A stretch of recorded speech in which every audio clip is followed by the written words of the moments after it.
Et bonsoir messieurs, dames, bonsoir, très heureux de vous retrouver pour un nouvel épisode de Cassette Sport ce soir, en ce lundi 22 mars 2021. Et oui, on est bien en direct ce soir, lundi 22 mars, on est en direct, il est 22h03 bien sûr, et c'est un vrai plaisir donc de vous retrouver. Je m'appelle Kevan, et oui, ton bon vieux Kevlar en chair et en chaud Twitch te retrouve ce soir avec deux de ses fidèles acolytes de cette émission. Au programme ce soir, on va parler foot, on va parler NBA, il y aura un quiz en fin d'émission, quiz auquel vous pourrez participer et peut-être emporter des bons d'achat ou de l'argent. Ça, on verra. En attendant, j'en perds mes mots. Deux choses très importantes. Je ne suis pas allé aux toilettes, j'ai très envie de faire pipi. La chose vraiment importante, c'est qu'ils sont là avec moi. C'est messieurs Wake et messieurs Mathieu. Honneur à l'ancien. Wake, comment il va celui-ci? Le retour. Enfin, le retour. On t'a vu la dernière fois, mais t'es là, dans Cassette Sport un lundi. Et ouais, comme quoi, je peux me libérer de temps en temps. Et ouais, c'est fou parce que Wake a un emploi du temps incroyable. Non. De ministre. Bon, ça va, Wake, en forme? Non, mais bon, on va faire semblant. Et bah, ça fait plaisir. mais si. J'ai une question pour toi, Kevin. Oui, dis-moi. Les transporteurs, le genre, c'est ta famille? Absolument pas, ça n'a rien à voir. Mais ou alors c'est peut-être la famille éloignée dont je suis pas au courant. Attends, je suis en train de régler ma caméra. Faudrait prendre contact avec eux, là, franchement. Ouais. Mais c'est pas ma famille. Mais après, s'ils ont de l'argent à donner, on est là, tu connais. On accueille Mathieu qui est là avec nous ce soir. Comment ça va, mon petit Mathieu? Bah ça super, hein, mais contrairement à la plupart des suiveurs de foot, moi c'est à travers international, du coup je suis super content. Oui, Mathieu qui nous le disait, et puis si vous êtes fidèle à l'émission maintenant, vous êtes au courant, qui est le plus gros. Non, on est tous supporters. Si on aime tous le foot et qu'on est français, on est tous supporters de l'équipe de France. Mais on va dire le plus assidu supporter de l'équipe de France. J'ai cru comprendre que tu ratais aucun, ou en tout cas très peu de matchs au Stade de France, c'est ça? C'est ça, ouais. C'est quoi le dernier où t'es allé du coup là avec le Covid? C'était quoi le dernier où les supporters pouvaient y aller? J'avais les places pour France-Ukraine là en mars l'année dernière. Sinon, Ouais. j'ai pas fait la Turquie parce que j'ai revendu ma place au dernier moment. Mais après, je pourrais pas te dire. On a joué contre la Moldavie, Arménie, toutes ces Albanie. Je pourrais pas te dire c'est quoi le dernier tellement les nations se ressemblent un peu là. Ouais. Mais Et franchement, je tiens à te féliciter parce que c'est taper les purges constamment comme ça et payer en plus, c'est grassement parce que c'est pas donné les places pour l'équipe de France. Franchement, t'es courageux. Est-ce que t'as réussi à trouver j'ai un filon, abonnement de Mathieu? supporter à l'année. Voilà. Genre chaque place c'est à peu près 15 € et j'ai buffé à volonté avant. Ah, en fait, il va pour la bouffe. Voilà, c'est ça. Ouais. Il y va autant pour la bouffe que 17h30 au stade, Non, monde Mathieu. c'est refait à l'année. Tu repars avec 5 paquets de chipsters dans le sac. Et tu fais partie du coup, c'est les irréductibles ou c'est autre chose? Non, rien à voir. Ouais, c'est ça, ouais. Les irréductibles. Alors tu sais que moi, à chaque fois que je suis allé au Stade de France, alors on s'en fout, hein, ça c'est l'anecdote dont tout le monde se fout, mais chaque fois que je suis allé au Stade de France, j'y suis allé assez fréquemment ces dernières années, et j'avais un pote qui avait un pote chez les irréductibles, du coup je crois que vous avez des places moins chères pour les amis, non? Ou un truc comme ça. Vous avez un invité à chaque match, il n'y a pas un truc comme ça? Je crois que j'ai moins 15%, c'est ça. Ah, c'est moins 15%. Ok. Et moins 15 ou 25, je sais plus. Du coup, moi, à chaque fois, j'étais avec les irréductibles derrière un but, hein, c'est ça, la tribune. Ouais, c'est ça, on est derrière le but de Lloris en seconde mi-temps. Voilà, bah ça se trouve, on était. Non, l'inverse. On était à quelques mètres l'un de l'autre et ça se trouve à plusieurs matchs. Moi, le dernier que je suis allé au Stade de France, je sais que j'ai fait France-Biélorussie quand on se qualifie pour la Coupe du Monde en 2017. J'ai fait France-Espagne en amical quand je crois il y a un but. 2-0 2-0 avec le but de Deulofeu, je crois. Je crois qu'il marque Deulofeu dans ce match-là. Et en fait. Isco, il fait un bon match aussi. Ouais, et c'est ça. Et en fait, je crois que c'était un peu avant le mondial, en février-mars en 2018. Et le seul moment, gros, j'ai quitté la tribune 3 minutes dans le match. C'est là où il y a le but il y a but refusé pour les Bleus, mais on avait marqué et but refusé.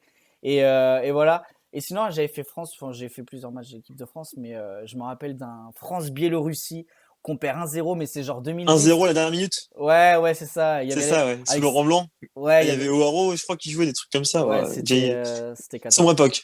C'était on va dire l'époque de transition entre l'après Zizou et l'arrivée de Deschamps en 2014.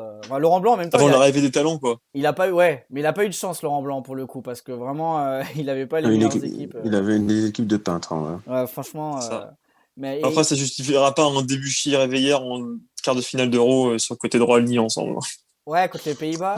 Ah, Non, contre l'Espagne en quart. Ah, contre les, oui, le 1-0. Non, 2-0. 2-0, il y a eu. 2-0, ouais. Ouais, mais après, il a tenté un coup tactique, ça peut. Bah, comme contre Ça City. peut lui arriver, ça, il est coutumier du fait. Voilà, il faut tester. Qui ne tente rien n'a rien. Tu vois, si ça marche, on dit que c'est un génie. Ouais, c'est Eh ça. oui.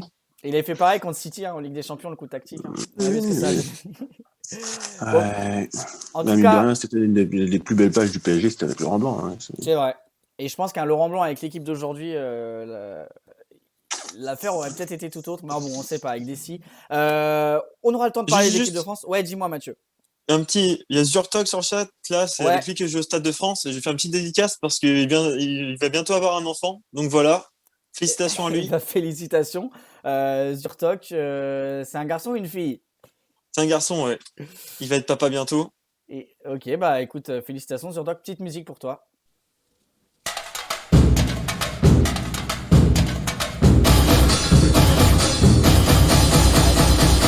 C'est les 30 secondes de Zurtok.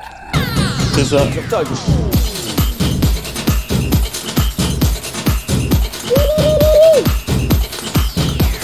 Ça c'est pour Zurtok. Alors, c'est le début de la fin de sa vie. Tu es au courant de ça, ouais. C'est ça, ouais. Il est vraiment phénoménal. Voilà, félicitations Zurtog pour cet heureux événement. Trêve de baliverne, comme disait mon grand-père. On salue Hugues qui est aussi là dans le chat. Vous êtes 10 là actuellement simultanément à l'heure actuelle qui nous écoute. Ça fait plaisir. Le programme d'aujourd'hui, messieurs. On va commencer avec le classique maintenant. Vous connaissez le Tour d'Europe, des résultats, les 5 plus gros championnats. On va essayer d'aller assez vite parce qu'on a beaucoup à parler de l'équipe de France. Juste après ça, on va parler également NBA. Et j'ai 2-3 petites questions à poser à Mathieu également sur le retour de la F1. C'est ce week-end, hein, il me semble, le retour de la saison de F1. C'est ça. Et j'aurai 2-3 petites questions à te poser, rien de bien méchant. Et puis on fera une toute petite parenthèse en fin d'émission de 2 minutes sur les sports mineurs. On a eu des Français à l'honneur ce week-end notamment. Et surtout le quiz en fin d'émission. Vous pouvez participer avec nous. Vous venez, vous écrivez dans le chat que vous voulez participer. On fait un quiz. Si vous nous battez, vous remportez 50 €. Et oui, ça monte de 10 € de semaine en semaine. La semaine dernière, il n'y a pas eu d'émission. Eh ben, Hugues offre un abonnement de niveau 1 à la communauté. Et il offre cet abonnement à Mathieu. Il offre un abonnement à Mathieu qui est là avec nous. Ah bah c'est gentil ça. Ça lance la musique. Bon bah merci Hugues, hein, ça fait plaisir. Merci mon frérot. Merci d'être là. Il voulait offrir à Zurtog.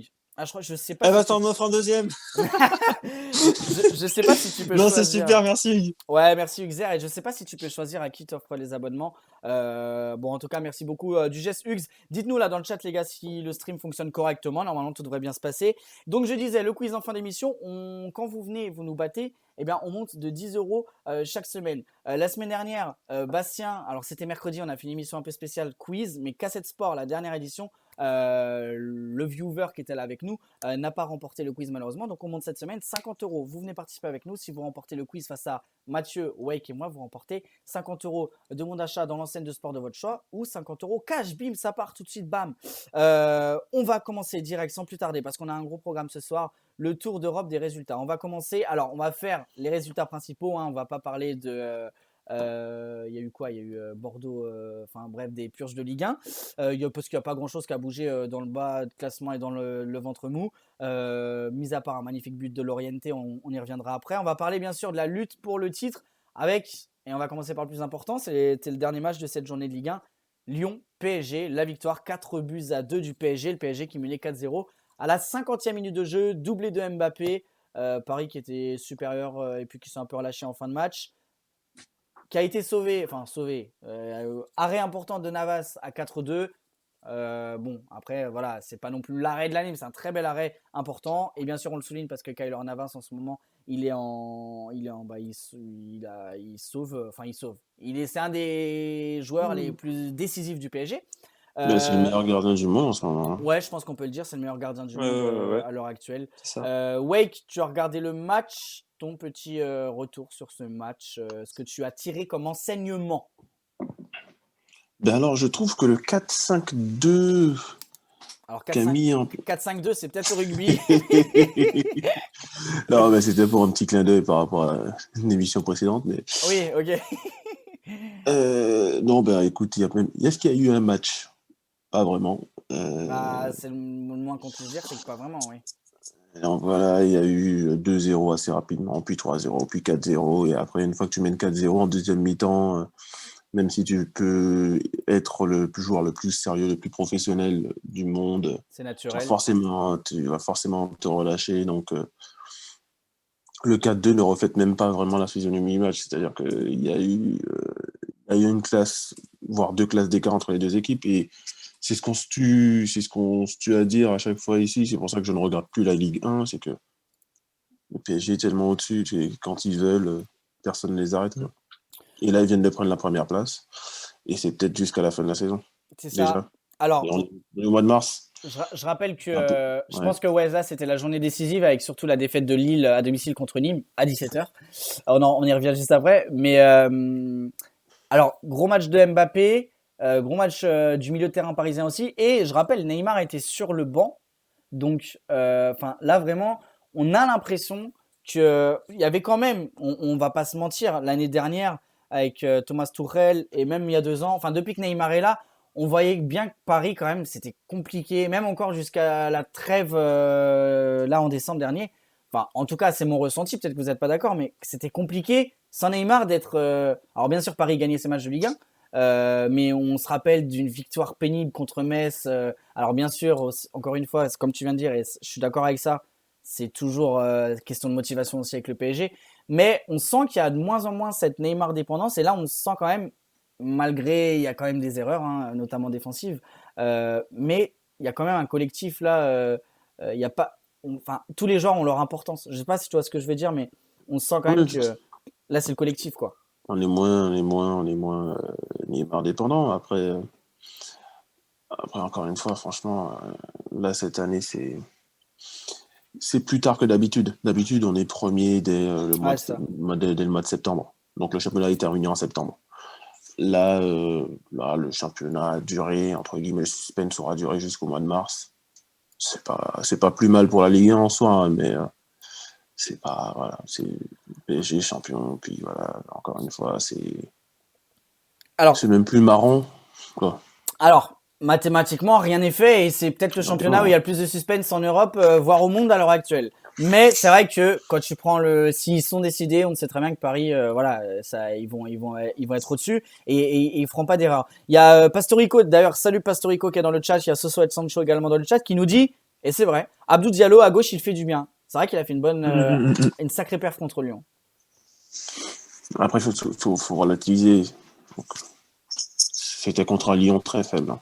Ouais, mais alors comment t'expliques ça que Lyon, justement, avec, on le dit hein, sur le papier, c'est clairement l'équipe, la deuxième meilleure équipe de Ligue 1 après le PSG.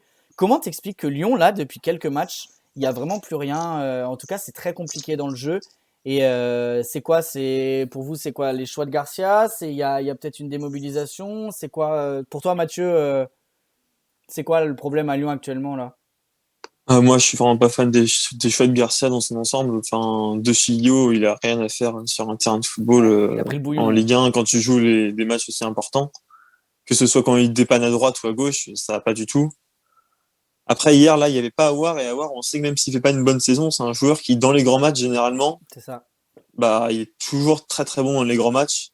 Et là, il a pu manquer un joueur comme ça qui peut emmener tout le monde avec lui dans ce genre de match où on sait qu'il peut porter toute l'équipe, quoi. Ouais, mais on vantait le milieu de terrain lyonnais avec une panoplie. Ils ont 6-7 joueurs qui sont vraiment top niveau Ligue 1, voire niveau Coupe d'Europe facile. Les Paqueta, t'as du Thiago Mendes, t'as Aouar, j'en oublie, Bruno Guimaraes, Cacré, etc. Guimaraes. Cacré qu'on reconnaît plus en ce moment. Et normalement, même si t'as pas Oussem Aouar, tu prends pas 4-0 face au PSG en 50 minutes, quoi. Ouais. C'est quand Après, le même. PSG était appliqué, de toute façon, à ce niveau-là.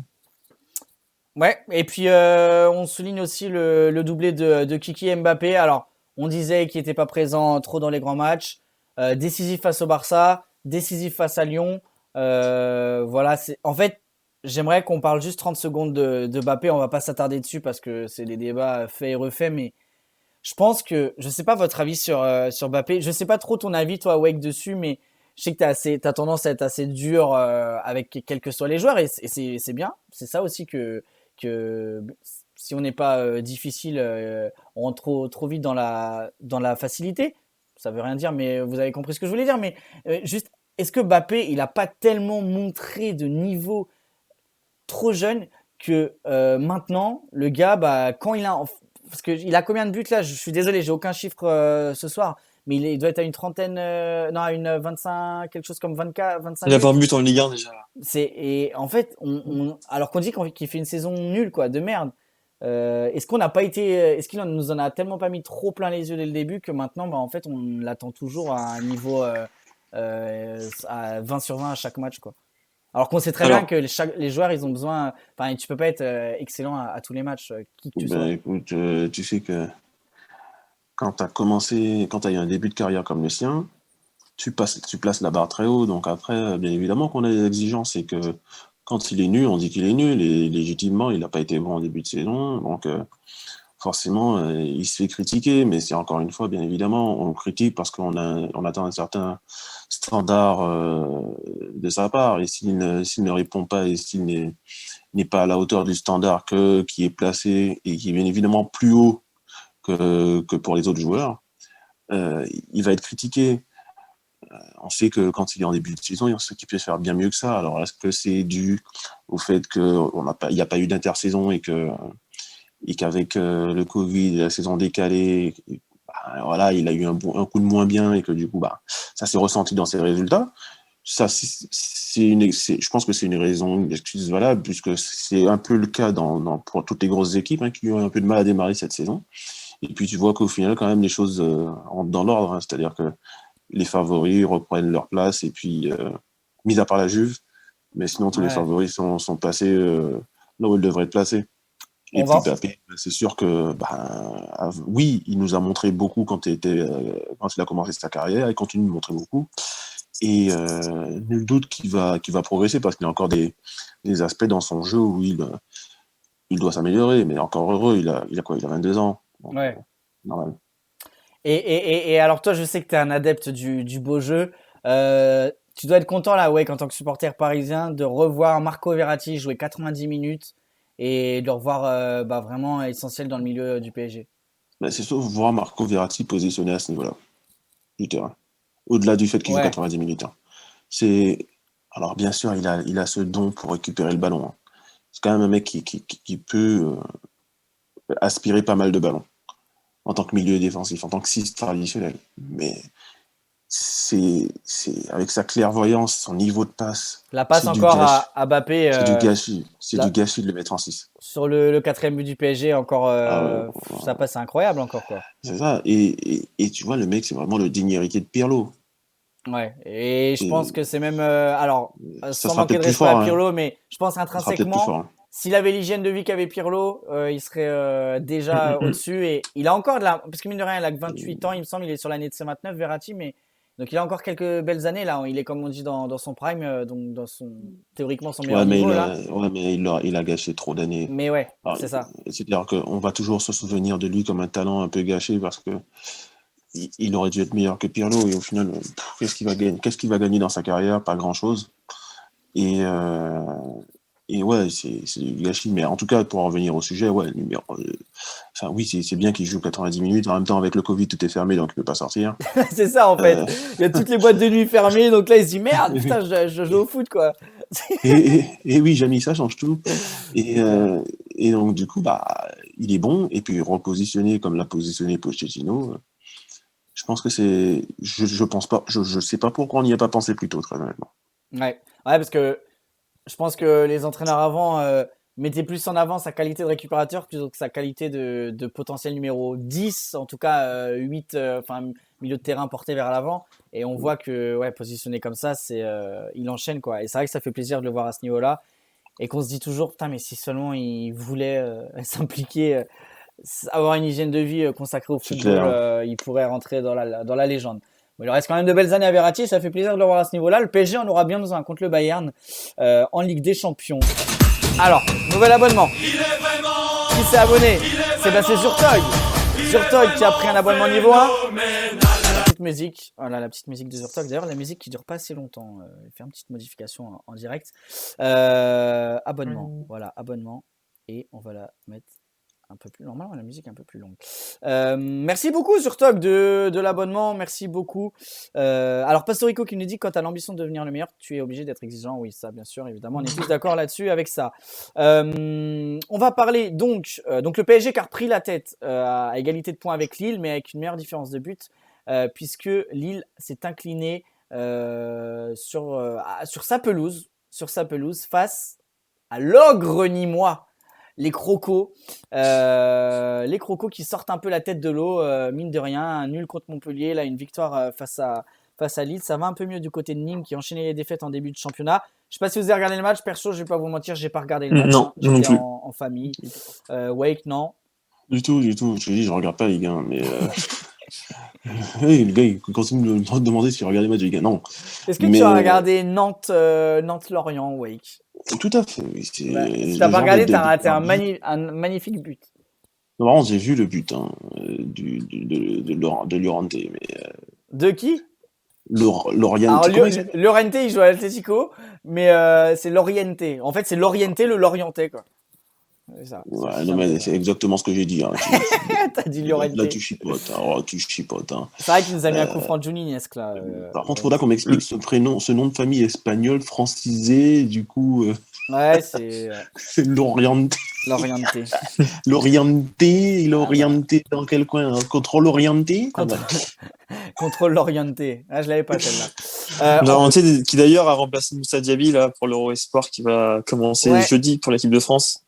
Ouais, tu nous en parleras après. Ouais, on va ouvrir une page équipe de France et équipe de France Espoir. Donc l'Euro qui commence jeudi pour la France et mercredi pour les autres nations. Sur France 4 d'ailleurs pour l'équipe de France. Ouais, pareil. Bon, c'est bien, c'est sur une chaîne du câble, mais est-ce qu'ils auraient pas pu ouais.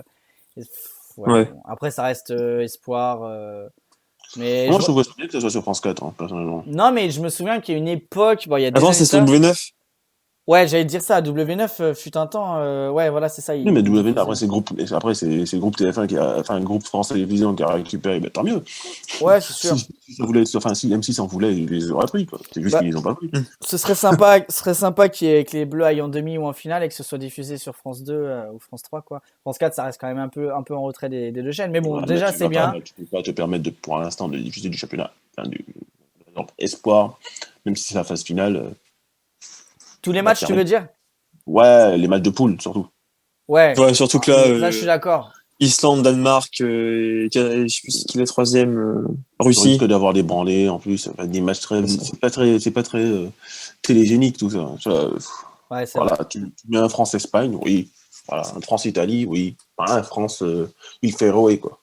Bon, on espère en tout cas un match peut-être sur France 2, France 3 si les Bleus vont en finale. Tiens, Pastorico qui dit dans le chat, et d'ailleurs vous êtes présents là ce soir, ça fait plaisir les gars, merci beaucoup Zurtog, Hugues et Pastorico et Jojo qui est là aussi, qui nous disait d'ailleurs concernant Rudy Garcia qu'à part jouer bloc, il sait rien faire et là il a même pas fait ça.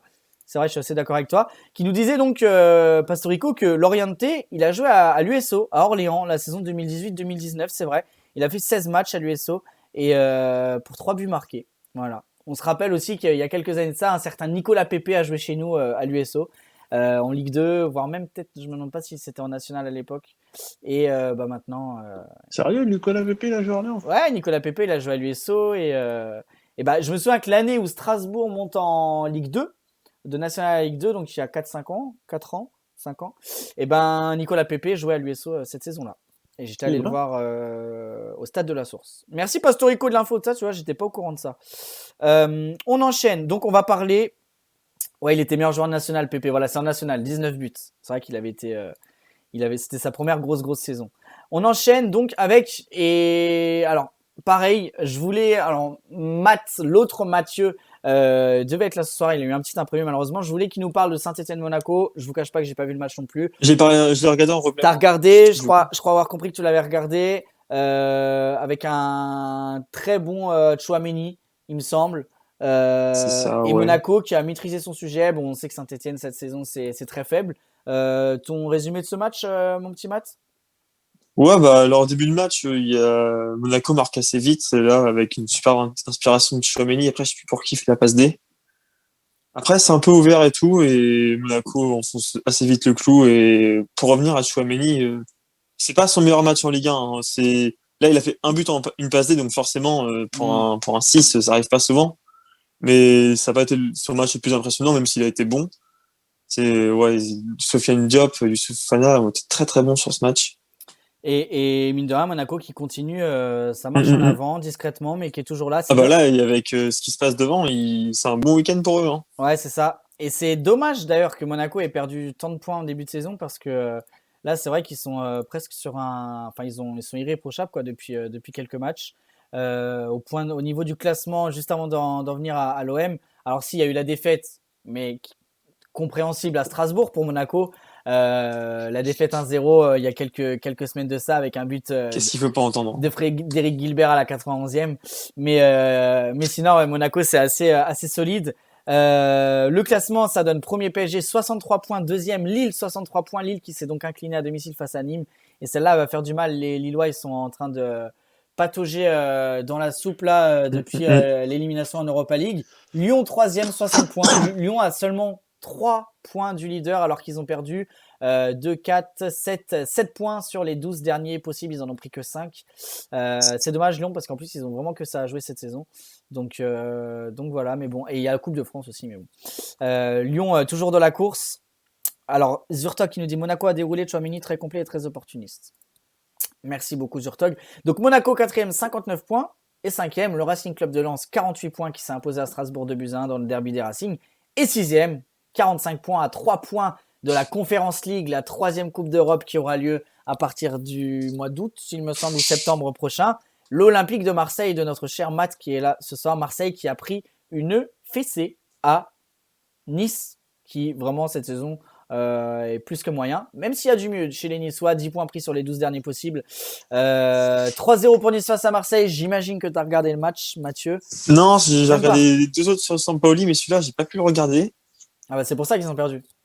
C'est pour ça, oui, C'est pour ça, forcément. parce que t'étais pas là. T'as vu un résumé peut-être ou Ouais, mais pas vraiment. Je peux pas vraiment en parler, mais après, si on peut parler de ce que fait Sampaoli depuis Justement. qu'il est arrivé, on peut, ouais. tu lis dans mes pensées. J'allais te demander, parce que je te cache pas que cette saison, je regarde pas tous les matchs de l'OM.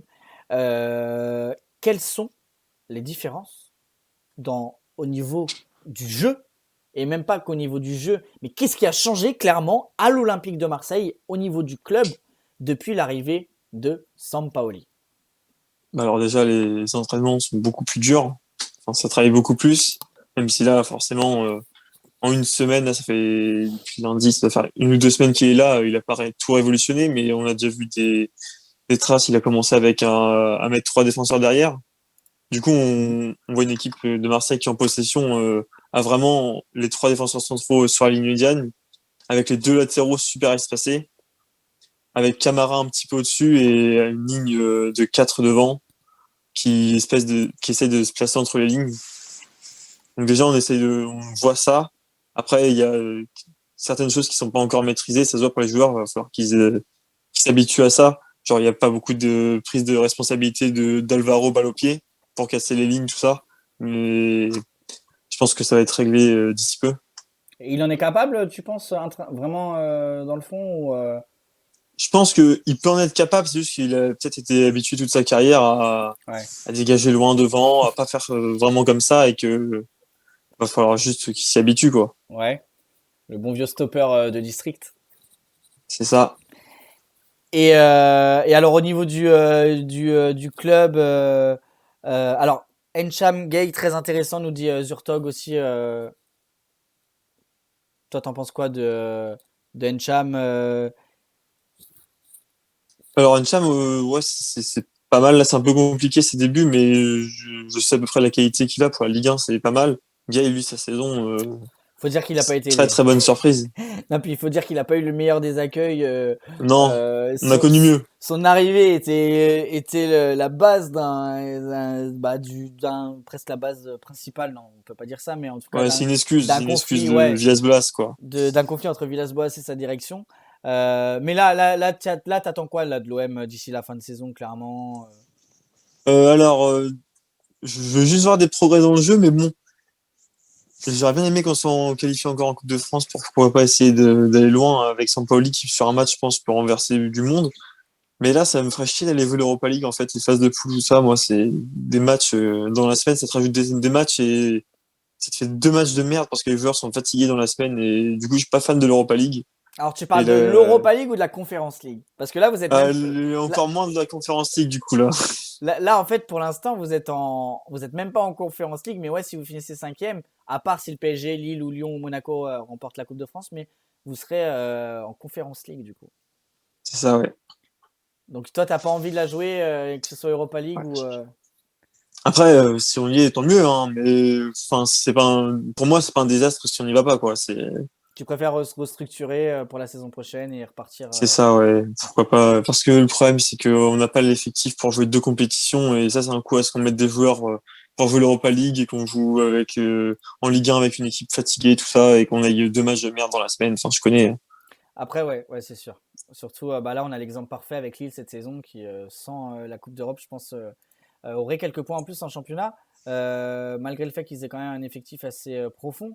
L'absence de Camara, nous dit Pastorico, et c'est vrai que parce que c'est le meilleur joueur de l'équipe cette saison, s'est fait ressentir. Ah, sûrement, hein. Moi, j'ai pas vu le match, donc je peux pas forcément te dire, mais évidemment, Camara, là, c'était le patron de l'équipe. Donc là, tu l'enlèves et c'est plus compliqué. Ok, voilà pour Nice-Marseille. Bon, là, c'est la trêve. Retour du championnat début avril, il me semble. Le week-end du 3 avril. On aura un PSG Lille. PSG Lille pour la reprise du championnat qui va être capital pour le titre. Voilà pour la Ligue 1. Et puis j'avais un débat, mais malheureusement on n'a pas Mathieu. C'est un débat qui a fait parler hier dans notre petit groupe de l'émission. Jouer à 13h, est-ce que c'est un handicap? Voilà. Mathieu, alors pas toi, l'autre Mathieu nous disait que c'était un handicap pour Monaco, que Monaco jouait beaucoup à 13h cette saison. On va pas revenir sur le débat, on a plein de choses à parler. Peut-être qu'on en reparlera avec lui quand il sera de retour la semaine prochaine. On est tous d'accord ici pour dire que non, les gars. Ouf, pas forcément. Voilà. Si t'es habitué à jouer à 13h tout le temps, maintenant, bah, c'est bon, t'as plus d'avantages. Exactement. Ils sont déjà avantagés par le fait de ne pas avoir de différence entre sans public et avant. Il est à 15 celui-ci. On va passer à l'Allemagne, les gars. Et l'Allemagne, bon, alors là, de toute façon, que dire sur l'Allemagne? 2 choses à retenir de ce week-end, en tout cas, les 2 choses qui sont le plus sorties de ce week-end. Alors déjà les résultats, j'ai fait un récapitulatif rapide des résultats de cette journée, donc de ce week-end, avec la victoire de Leipzig 1-0. Wake, tu m'en veux pas si j'écorche les noms. De l'Arminia Bielefeld. Donc 1-0, le strict minimum pour Leipzig, mais qui continue. Ça marche en avant et à sécuriser la 2e place et d'être quand même dans le rétro du Bayern. Permets-moi de te couper. Hein. Ouais. Alors, pour les gens qui sont fans de Paris, parier les buteurs chez. Il aura fallu 36 minutes à Wake ce soir pour parler de Paris. Ouais, tout à fait. Non, mais parier les buteurs chez Leipzig, c'est juste infaisable. Parce que tout le monde marque sauf les attaquants. C'est vrai. C'est Sabitzer que je crois qui a marqué ce week-end. Si ouais, Marcel Sabitzer. Oui. Ouais. Très bon joueur d'ailleurs, Ouais. Sabitzer. Très bon joueur. Mais, ou des fois c'est Daniel Mo, et après des fois ça va être Nkunku. Donc. Et C'est puis ça. Forsberg et Sorloth ne marquent jamais. Bon. Il y avait ouais, donc victoire 1-0 pardon pour Leipzig. La victoire de Wolfsburg qui fait une excellente saison, on le répète, de dimanche en dimanche. Grâce à qui selon toi? Sur Maxence Lacroix. Non. Mais non, grâce à Wout Weghorst. Non, c'est Wood, c'est le son de la police. Il est trop fort ce mec. Non, blague à part. Hein. Je connaissais pas ce néerlandais avant le début de saison. Donc, alors pour ceux qui connaissent pas, Wout Weghorst, c'est l'attaquant de Wolfsburg. Ouais, c'est l'attaquant vedette 4e du meilleur Wolfsburg. buteur. 17 buts cette saison. En 25 Et matchs. voilà, pour le coup, si vous aimez Si vous aimez parier les buteurs, mettez votre argent tous les week-ends sur Weghorst, vous n'allez pas souvent vous tromper. Hein. Mec, c'est une machine. Devant le but, ça rate pas. Alors, c'est pas quelqu'un de super impressionnant, hein, footballistiquement parlant, mais c'est diablement efficace. Hein. Diablement Bon. efficace. Félicitations à Wolfsburg pour leur 6e place cette saison, vu que Weghorst a pu marquer. Ah bah ça y est, ouais, si Wake a dit ça là, il Non, mais l'a. souviens-toi que je t'en ai déjà parlé le mois dernier. Oui, mais puis je le suivais aussi en Bundesliga, mais tu Et nous en puis, as parlé. ouais, dans une excellente saison de Wolfsburg, ils sont 3e. Mhm. Si il reste quoi? Il reste 8 journées, je crois, en Allemagne. Il reste 8 journées, ouais. Dortmund, ça va être compliqué pour eux. Ils peuvent. Enfin, je pense que Wolfsburg, on peut retrouver Wolfsburg l'année prochaine en Ligue des Champions. Bah là carrément parce que alors je finis les résultats et on fait un point sur le classement, mais c'est vrai que là Pas ils de ont souci, 8 ouais. points d'avance sur le Borussia. Il reste 8 matchs à jouer, du coup donc 24 points potentiellement à prendre. Ils accueillent Dortmund, ils accueillent le Bayern et sinon et ils vont à Leipzig. Alors ils jouent les gros. De toute façon j'ai l'impression qu'il y a que des bonnes équipes cette saison dans le Mais championnat allemand. Mais sinon il y a des matchs quand même. Ils accueillent Cologne, ils vont à Francfort. Ça c'est un match important parce que Francfort 4e également. ils prennent Alors attends, j'ai un petit bug audio, Wake. Redis-nous, il y a eu un petit bug, je crois. Non? Non, je disais Francfort, faudra qu'on en parle aussi, mais tu m'entends là? Ouais, il y a eu un petit ralentissement audio, mais là je crois que c'est bon. Ok. Bon, tu disais. C'est bon là? Ouais, Non, c'est je disais, ouais, Francfort, faudra qu'on en parle, mais c'est vrai que il suffit que Wolfsburg, même s'ils perdent, ils peuvent se permettre de perdre contre le Bayern, ils peuvent se permettre de perdre ou de faire match nul contre Leipzig, tant qu'ils battent Dortmund, qui est largement à leur portée. Je pense qu'ils iront bien. Après, c'est vrai que le match pied, ça va être contre Francfort, contre l'Eintracht, parce que André Silva est une machine de guerre aussi cette année. Ouais, du côté de l'Eintracht. D'ailleurs, alors Ouais. attends, parce que j'avais les résultats sous les yeux. Alors, ça me met que la bande passante de ton réseau Wake est faible, donc c'est pour ça qu'il y a eu. Ah voilà, c'est revenu dans l'ordre, c'est parfait. Donc, attends, je vais me remettre les résultats, mais ouais, on va faire un point sur le classement. Je dis tous les résultats et après on Non, pas de débriefe. souci. Donc, la victoire de Wolfsburg 2-1 sur la pelouse du Werder Brême, pardon, pas Werder de Brême. 2 partout entre Cologne et le Borussia Dortmund, on va y revenir dans un instant. Francfort, on a collé 5 à l'Union Berlin, qui est une très belle équipe en tout cas. Alors peut-être j'en fais trop, mais une belle équipe c'est jeune, où ça joue bien au football, avec un entraîneur qui est vraiment qui a plein d'idées, etc. Et ils sont aux portes d'ailleurs de l'Europe. L'Union Berlin, on va y revenir sur le classement. Ils en ont mis 5 à Berlin avec le doublé de Silva. La victoire 4-0 du Bayern Munich face à Stuttgart, on va y revenir. 3-0 entre Mönchengladbach et le Schalke 04, bien sûr, Schalke 04, 3-0 pour Mönchengladbach sur la pelouse. Wow, j'ai du mal à parler ce soir. De Schalke 04 qui est condamné à la descente. C'est qu'une question de journée et de jour. Malheureusement, un club historique qui va descendre.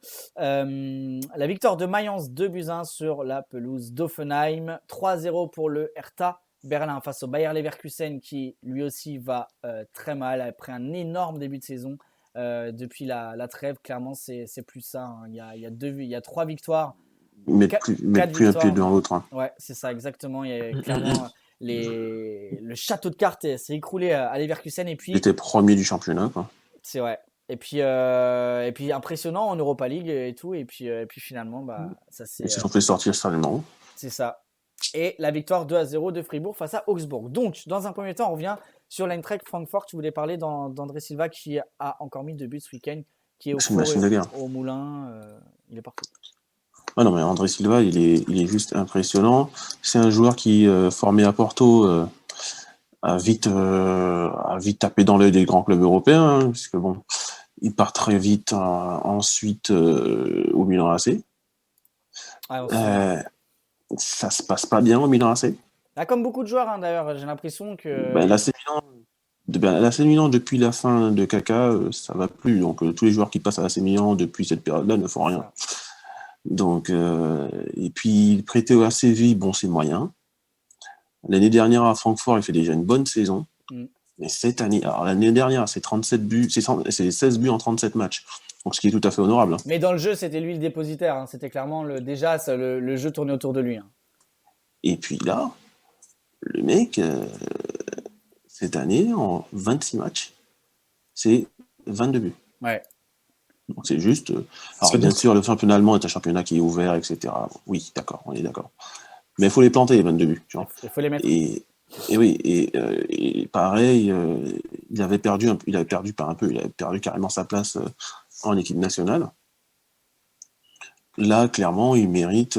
Alors bien évidemment, ça va être compliqué de le mettre titulaire parce que Cricri est en pointe. Hein. Et puis c'est garni du côté. Oui, mais pour moi, il est meilleur que Jean-Félix. Il mérite cette année en tout cas. Hein. Il mérite plus sa place en titulaire que Jean-Félix. Ah. Clairement.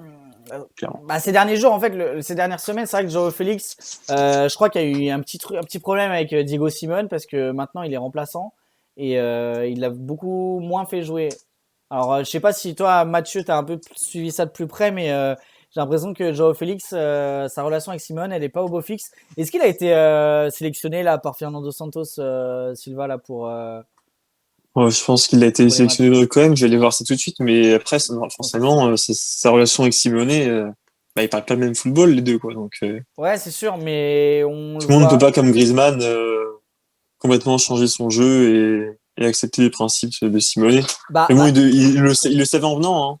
Ouais, c'est sûr, mais Joao Félix, il fait quand même un énorme début de saison avant la trêve. Limite, le jeu tournait autour de lui.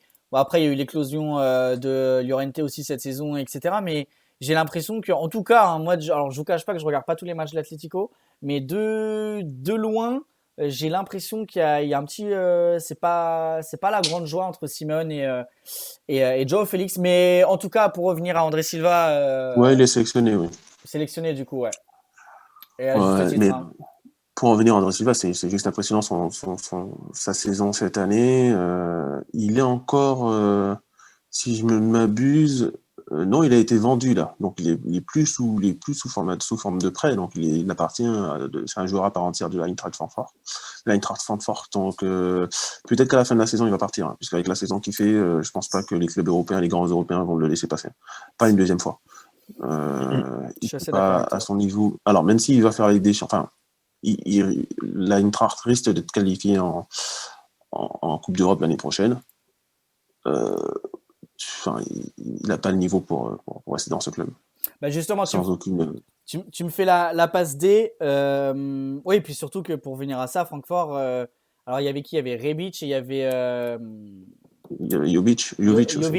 Alors c'est un flop total au Real, mais l'Eintracht, c'est plus le modèle où on fait péter les joueurs et on vend plus qu'on veut construire un projet solide pour devenir un grand club. Sachant qu'ils ont d'autres bons joueurs, hein, Philippe Kostic, qui doit être le meilleur passeur de l'équipe, qui est aussi excellent cette année. Comme quoi, il n'y a pas que des saucisses à Francfort. Et d'ailleurs, tu me fais une passe D pour un petit point sur le classement et après on revient sur le Bayern et sur la sortie du terrain d'Erling Haaland après le match de ce week-end face à Cologne. Donc le Bayern premier, 61 points. Leipzig deuxième, 57 points. Troisième, Wolfsburg, 51 points. Quatrième, l'Eintracht Francfort avec 47 points. Cinquième et donc pour l'instant en Europa League, Dortmund avec 43 points. Sixième, Leverkusen, 40 points. Septième, l'Union de Berlin, 38 points. Huitième, Fribourg, 37 points. Et neuvième, Stuttgart, 36 points. Mönchengladbach qui faisait un début de saison énorme et 10e avec 36 points. Et derrière, une petite blessure avec Hoffenheim, 11e, 30 points. Et en bas de tableau, Schalke 04, Schalke 04, une victoire, 7 nuls, 18 défaites. Dernier, 18e avec 10 points. 17e, Bielefeld avec 22 points. Donc, ils ont le double de Schalke. Donc, clairement, c'est terminé pour Schalke.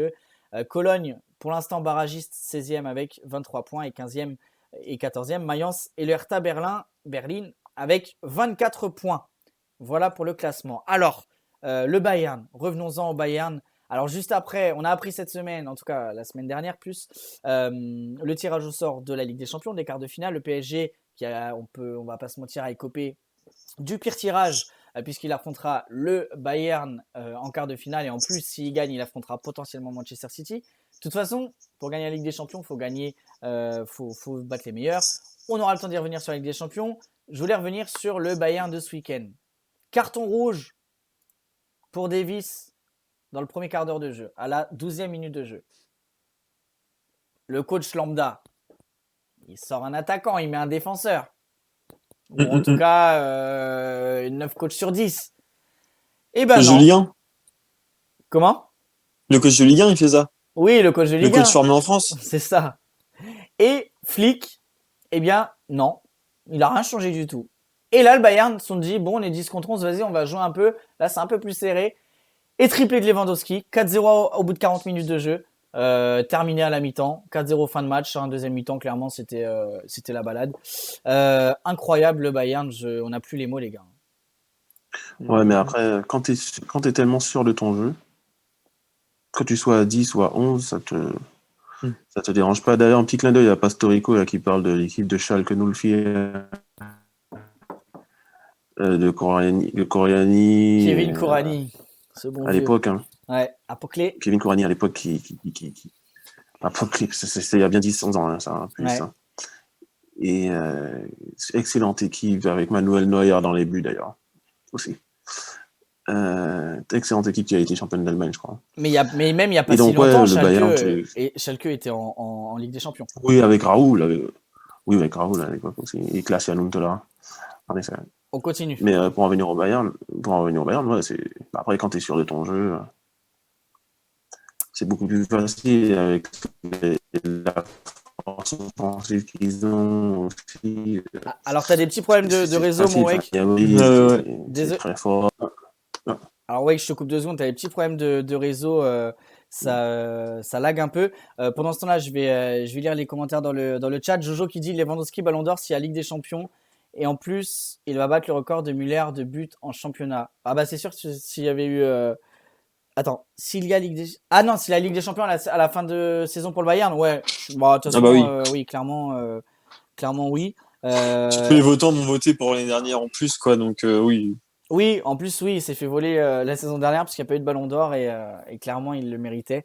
Mais c'est fou quand même, enfin, Robert Lewandowski, on se rend pas compte tellement ça a l'air facile, tellement ça a l'air simple. En fait, tellement il paye pas de mine quand tu le vois jouer. C'est pas impressionnant. C'est pas du Hollande, c'est pas du Mbappé, c'est pas du. Il va pas vite, il saute pas haut. Hein. Non, mais c'est ça. Mais c'est fou. C'est le meilleur attaquant du monde depuis maintenant 3 ans, 4 ans, 5 ans, peut-être. Non, 3 ans, on va dire. 4 ans. Et voilà. Et ouais, je suis d'accord avec toi, Jojo. Le Bayern qui va être dur à arrêter pour le PSG. Tellement il est bon, Lewandowski, il est coté à 1,20. Pour un but, ouais. Pour un but. Alors que c'est pour te dire tellement il est au-dessus. Hein. Alors qu'un 20, ce serait la cote d'une équipe archi favorite déjà dans un match. Après, pour te situer, le mec, Haaland, il est à 1,40. Hein. Ouais. C'est... les matchs, hein. On a 2 cyborgs. Hein. Ouais, c'est clair. C'est clair. En parlant d'Erling Haaland, il a mis un doublé ce week-end. En tout début de match, un but et en toute fin de match, un but. Le Borussia, le reste du match, c'était vide. C'était pas fou. 2-2 à Cologne. Ils se sont fait manger presque dans le jeu par Cologne. En tout cas, ils n'étaient pas en pleine maîtrise comme devrait l'être un quart de finaliste de Ligue des Champions. Et surtout une équipe qui est 5e alors qu'elle est censée être top 2, max top 3 de Bundesliga. Et il s'est énervé à la fin du match. En gros, il a dit en anglais que il y a tout qui le gave. Et il y a un joueur de Cologne qui lui a demandé d'échanger son maillot et il l'a acheté. Il s'est barré direct au vestiaire. Il a mis 14 secondes pour retourner au vestiaire. C'est sa petite crise maintenant qu'il sait que c'est une star ou vous le comprenez perso ça peut se comprendre parce que quand t'es un jeune joueur, t'es un des plus jeunes de l'équipe et t'es le meilleur et derrière t'as pas l'impression d'être suivi par un collectif. Vous lui en voulez pas, vous, de cette réaction, les gars? Non. Plus, il a déjà la tête ailleurs. Hein. Enfin... on l'a annoncé au Real Madrid cette semaine, notamment. Ouais. Il partira cet été, tout ça. Je pense que non, moi, j'en veux pas. Ça peut arriver n'importe quel joueur. Après, lui, il est jeune en plus, donc on peut bien lui pardonner. Ouais, ton avis sur Hollande, là, sur ce qui s'est passé ce week-end, rien de grave? Moi, franchement, j'aurais été choqué et déçu de sa réaction si ça avait été un mec qui était pas bon. Hein. qui D'accord. faisait des matchs de merde et qui était pas impliqué dans le jeu et que du coup, bah, voilà, il quitte le terrain, il s'en fout, tu vois. Non, moi je le pense plus comme un compétiteur qui en a marre d'être dans une équipe, pour le coup, qui est en sous-régime, parce qu'on a parlé d'équipes en sous-régime cette année, comme le Milan AC ou Comme ça a comme pu les être. Leverkusen, même Ouais, comme ça peut être Leverkusen à un Leverkusen. moment. Mm. Et eux, ils sont complètement sous-régime, quoi. Avec l'effectif qu'ils ont, ils devraient être deuxième du championnat. Et là, ils sont cinquième, sixième, ils sont combien? Ils sont 5e. cinquième, enfin, c'est pas acceptable. Et la façon dont ils jouent, alors en Ligue des Champions, ils surnagent, Bah, encore parce une que c'est la fois. Bah, parce que c'est la compétition qui le veut, hein, je pense aussi, ça joue. oui, déjà. Et puis c'est encore une fois, c'est Hollande qui les sauve clairement en Ligue des Champions. Là, tu peux pas Et dire ça puis, et autrement, hein. voilà, et quand on a marre, moi je comprends, hein, moi qui étais dans des équipes de merde à mon niveau, mais quand on a, enfin, au bout d'un moment, t'en as marre, quoi. Tu te donnes, t'es toi clairement le meilleur joueur sur le terrain. Tu gâches tes années de carrière à rester dans des clubs comme ça. Alors, dans le chat, Donc il a bien fait de partir, de signer au Real, parce que là, c'est pas possible de rester, de gâcher sa carrière à et, Dortmund, quoi. et on est assez tous d'accord, hein, dans le chat. Jojo qui dit c'est de la frustration tout simplement. Ça sent qu'il veut gagner. C'est un compétiteur. Zurtok qui dit tu peux pas lui en vouloir. Il sauve de justesse Dortmund sur ce match. Son agacement est normal. Tu peux me dire qu'il sauve Dortmund sur La saison. sur la saison. Et Pastorico qui nous dit Royce est pas au niveau. Brandt et Hazard, c'est pas ouf. Il y a pas grand chose autour de lui. Bah potentiellement il y a quelque chose, mais Non, dans les faits il y a pas grand chose. Non mais c'est vrai, dans les Non, en faits il y a plus, pas c'est le grand chose. coach qui est parti et tout. Ouais, en plus. L'animation, c'est pas trop ça, quoi. non, C'est- potentiellement, c'est un club qui a toujours un excellent recrutement. Donc ils ont une cellule de recrutement qui fonctionne très très bien. Ils trouvent toujours des pépites, la preuve Haaland. Hein, auparavant, Dembélé recruté il y a quelques années. Quand c'était Shinji Kagawa, quand c'était Mario Götze, etc. Enfin, Nuri Sahin, enfin, ils ont toujours su recruter et former de bons joueurs. Donc ça, à ce niveau-là, c'est un club qui est fonctionnel. Par contre, c'est vrai qu'à la tête du club, depuis le départ de Klopp, De Jürgen, ouais. ils n'ont pas forcément fait les meilleurs choix en termes de coach, ou ils n'ont pas forcément été assez patients, notamment avec Lucien Favre. Je pense qu'ils auraient pu être un peu plus patients avec lui, mais voilà, enfin, c'est juste au niveau de l'équipe première que ça dysfonctionne. Sinon, c'est un club qui fonctionne très bien en soi, mais c'est vrai que le potentiel de Royce, qui pour moi quand il est à Ouais, son niveau, est un top joueur mondial. j'allais t'en parler. Là, C'est il est là. gâchis aussi. Le gâchis, Royce. Après, lui, il a eu beaucoup de blessures à sa décharge. Aussi. C'est un joueur qui a été beaucoup blessé, mais sinon, en termes de potentiel, Alors, Wake, il faut que tu arrêtes de télécharger des films parce que là, ça lag encore. Alors, c'est un top joueur mondial. alors attends, ça coupe encore, C'est grave. mon cher Wake. Je sais pas si tu as un truc de lancer à côté ou. J'ai Non, c'est bon. rien du tout. C'est bon, c'est revenu. Bah, c'est des coupures de 10-15 secondes. Finis Ouais, ça va, ouais. finis ce que tu disais. C'est revenu, excuse-moi. Ouais, non, je disais que Royce, voilà, c'est à son niveau et en confiance, c'est top joueur mondial. Julian Brandt aussi. Torgan Hazard, c'est un bon joueur. Niveau européen, ça suffit largement. Donc, non, ils ont de quoi faire. Et puis, mais c'est vrai que ça marche pas. Cette année, la mayonnaise, ça prend pas. Et ouais, bah en tout cas, ils sont encore en quart de finale Ligue des Champions. Ça va être compliqué, hein. Ça va être compliqué contre City. Mais ouais, faudrait quand même sauver la saison et au moins aller Mais chercher ça une va être place en marrant à Ligue des voir. Champions. Bah ouais. Contre City, Haaland contre City, ça va être marrant. Ouais. Il va en mettre 5 City, il va en mettre 7. Ça va être, non, mais ça va être offensif, hein. Ça va être tout pour l'attaque, je sens cette double confrontation. Allez, on prend l'avion. Tout à fait. On prend l'avion à Aix-la-Chapelle. On va en direction de l'aéroport de Madrid. Il y a un aéroport à Aix-la-Chapelle, Wake, non? Non. Très certainement. Voilà, c'est pour ça que je disais ça. Je ne connais pas du tout ce coin de l'Allemagne. On va en Espagne. En Espagne, avec, il s'est passé énormément de choses en Espagne ce week-end. Récapitulatif des scores et après, on vient sur les différents points. En tout cas, merci. Là, vous êtes nombreux ce soir, ça fait plaisir. Doucement. Alors, Pastorico qui nous dit doucement sur les downloads d'Abella Danger. Je ne sais pas qui est cette personne. Non, moi non J'ai pas plus. compris la blague, justement. Non. On peut m'expliquer, il est où le danger? Ouais, c'est qui cet Abella Danger là? Je n'ai pas compris. Bon, allez, on va en Espagne avec les gros qui ont assuré ce week-end la victoire dans un premier temps du Betis Séville de Mister Fekir face à Levante 2-0 avec Nabil Fekir qui nous a mis un but Léo Messi-esque. Ah oui. Il a mis un but incroyable. L'ancien Lyonnais, il est parti. Il vient récupérer le ballon comme un numéro presque 6 au milieu de terrain et il dribble la moitié de l'équipe de Levante pour aller finir. C'était à la 70e, il y avait 0-0. Voilà quand on parle de rentabilité d'un transfert, c'est sur ce genre de match. Et Fekir le montre. Alors, il fait pas une saison toute rose, mais en tout cas, il fait quand même une belle saison. Ils font une belle saison, le Betis Séville, puisqu'ils sont 6e au classement et qui sont ils sont à égalité avec la Sociedad pour l'Europa League. On viendra après sur le classement. 2-0 donc pour le Betis face à Levante. Un partout entre l'Athletic Bilbao et Eibar. La victoire 3-1 du Real à Vigo face au Celta avec un magnifique Karim Benzema. 0-0. Alors ça devait être là. Tu vois, on parle des Lorient-Nantes, des Bordeaux, Bordeaux-Reims. Mais là, il y a une bonne purge en Espagne ce week-end. Huesca, Osasuna. 18h30, samedi. Ouais. 0-0. Les pauvres commentateurs qui ont dû suivre ce match. Sachant que le match d'avant, Osasuna, c'est 0-0 contre Valladolid. Et voilà. Donc, Osasuna, c'est un but en 5 matchs. Mais Huesca, c'est le dernier du championnat. Et bon, il y a un peu plus de buts, mais c'est énormément de défaites. Donc la purge, elle était là, 0-0 entre les deux équipes.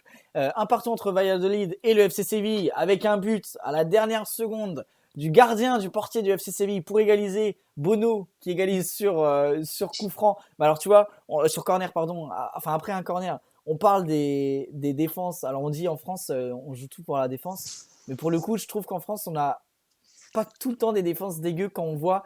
Je ne sais pas si vous avez vu cette action, le but du gardien de Séville, les gars, mais la défense de Valladolid sur l'action, une catastrophe, mais ambulante. Mais le défenseur, au lieu de péter devant, je ne sais pas ce qu'il fait, il remet le ballon en jeu alors que le match il était terminé presque et tout. Enfin, vous reverrez si vous pouvez revoir les highlights de ce match, le résumé du match, ou ne serait-ce que le but de Bono pour Séville face à Valladolid. Là, si vous êtes dans le chat, allez jeter un coup d'œil. C'est une catastrophe ambulante, la défense. Dommage parce que Valladolid, là, pour le coup, il tenait une belle perf, surtout qu'au classement, ils sont 16e. Ça aurait fait du bien. 2-1 pour Villarreal face à Cadiz. Un partout entre Retafe et Elche. La victoire de Valence, le Valence de Kevin Gamero. 2-1 face à Grenade. Avec un but de l'ancien joueur de Ligue 1 Vas pour Valence. Et puis un but de Soldado qui est toujours là pour Grenade. La victoire de l'Atlético, 1-0, le strict minimum face à Alaves pour l'Atlético Madrid avec un but de Luis Suarez encore une fois. Et la fessée du Barça sur la pelouse de la Sociedad, 6-1 avec un très bon Ousmane Dembélé, un Griezmann buteur et un grand Lionel Messi. On commence avec, avant de parler de Benzema, avec le Barça, la victoire. Mathieu, supporter barcelonais, parle-nous de ce match. Ah, c'était complètement dingue. Comme le Barça, de toute façon, depuis fin décembre à peu près, là, où ils doivent être à 10 victoires sur les 11 derniers matchs, ou un truc du genre, pas loin. Enfin, ça joue super bien. Messi en confiance. Ça, c'est le joueur le plus décisif d'Europe en 2021.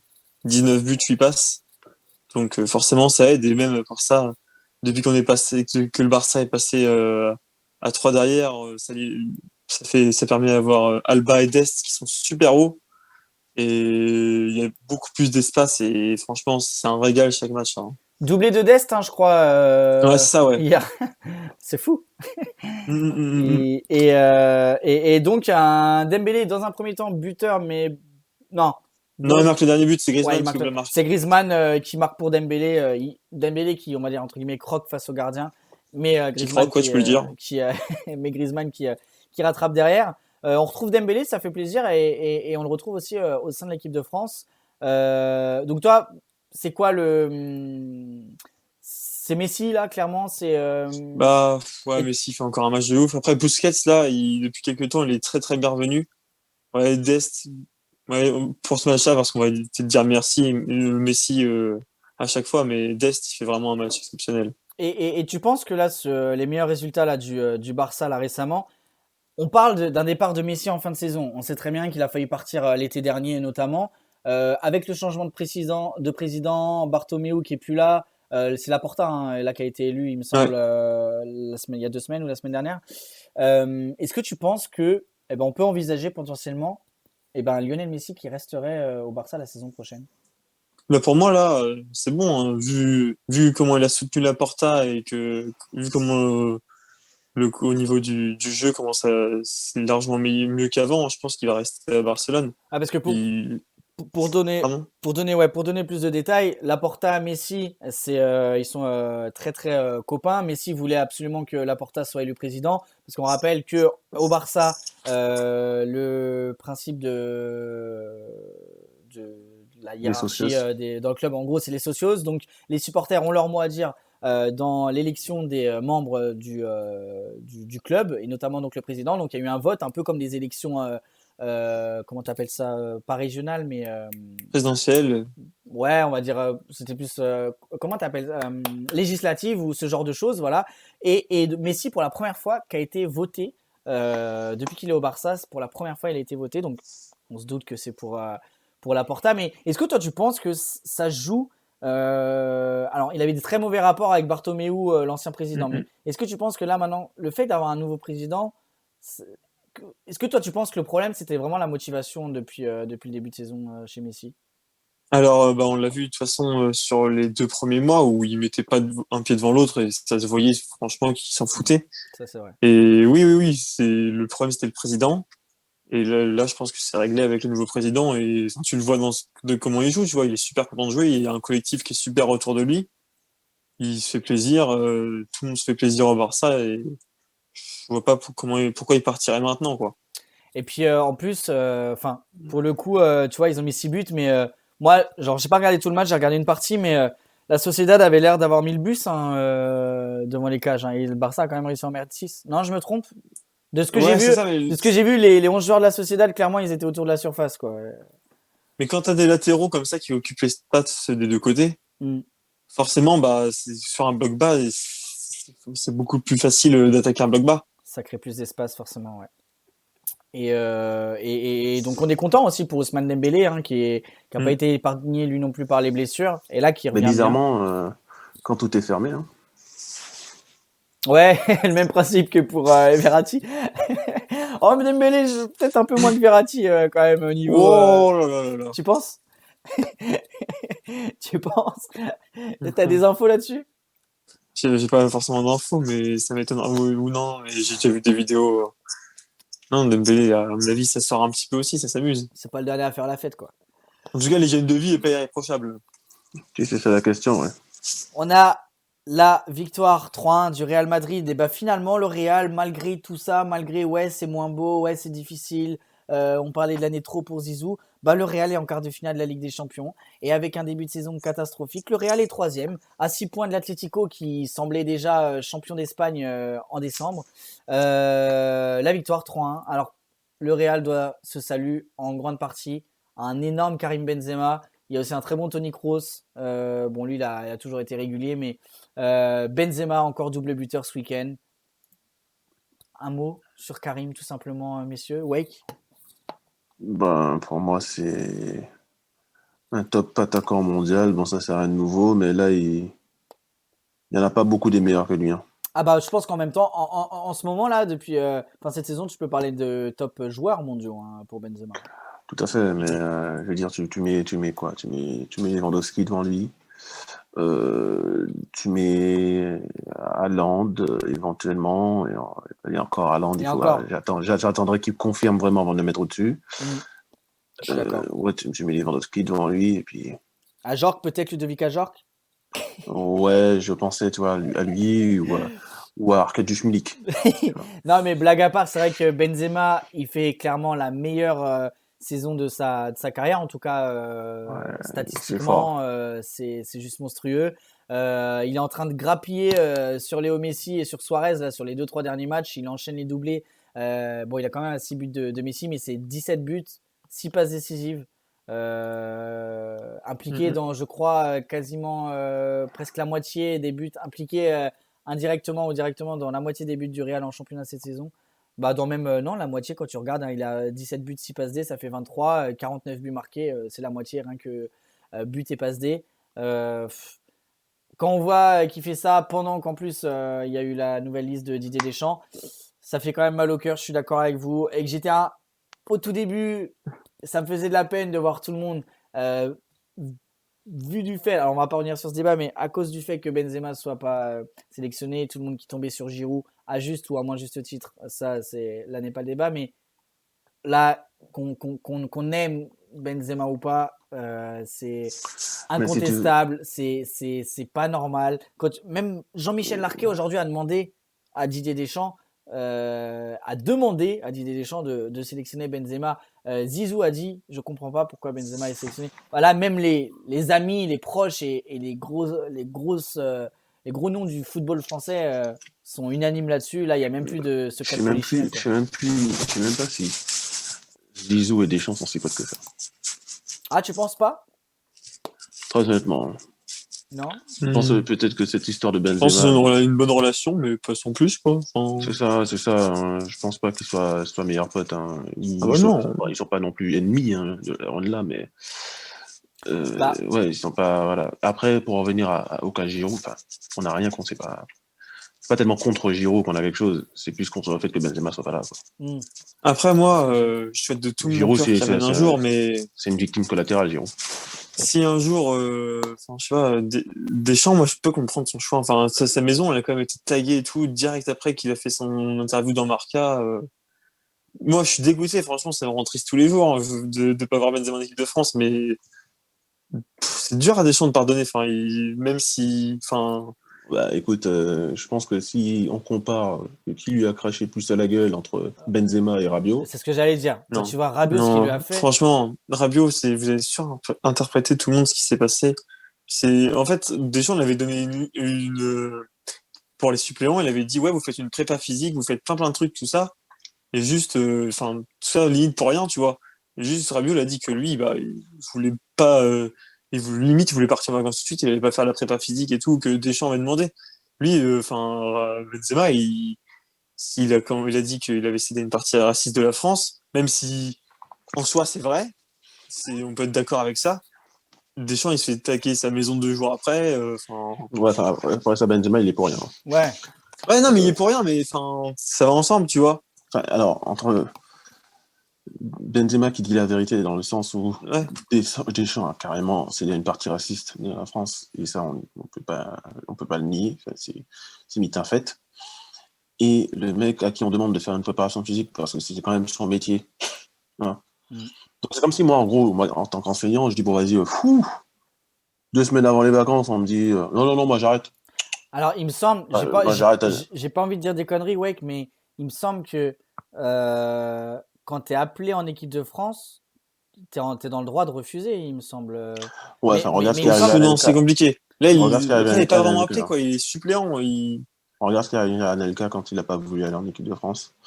Toute la planète Terre lui est tombée dessus. Ouais. Après, Rabiot, forcément, c'est pas forcément bien ce qu'il a fait, mais.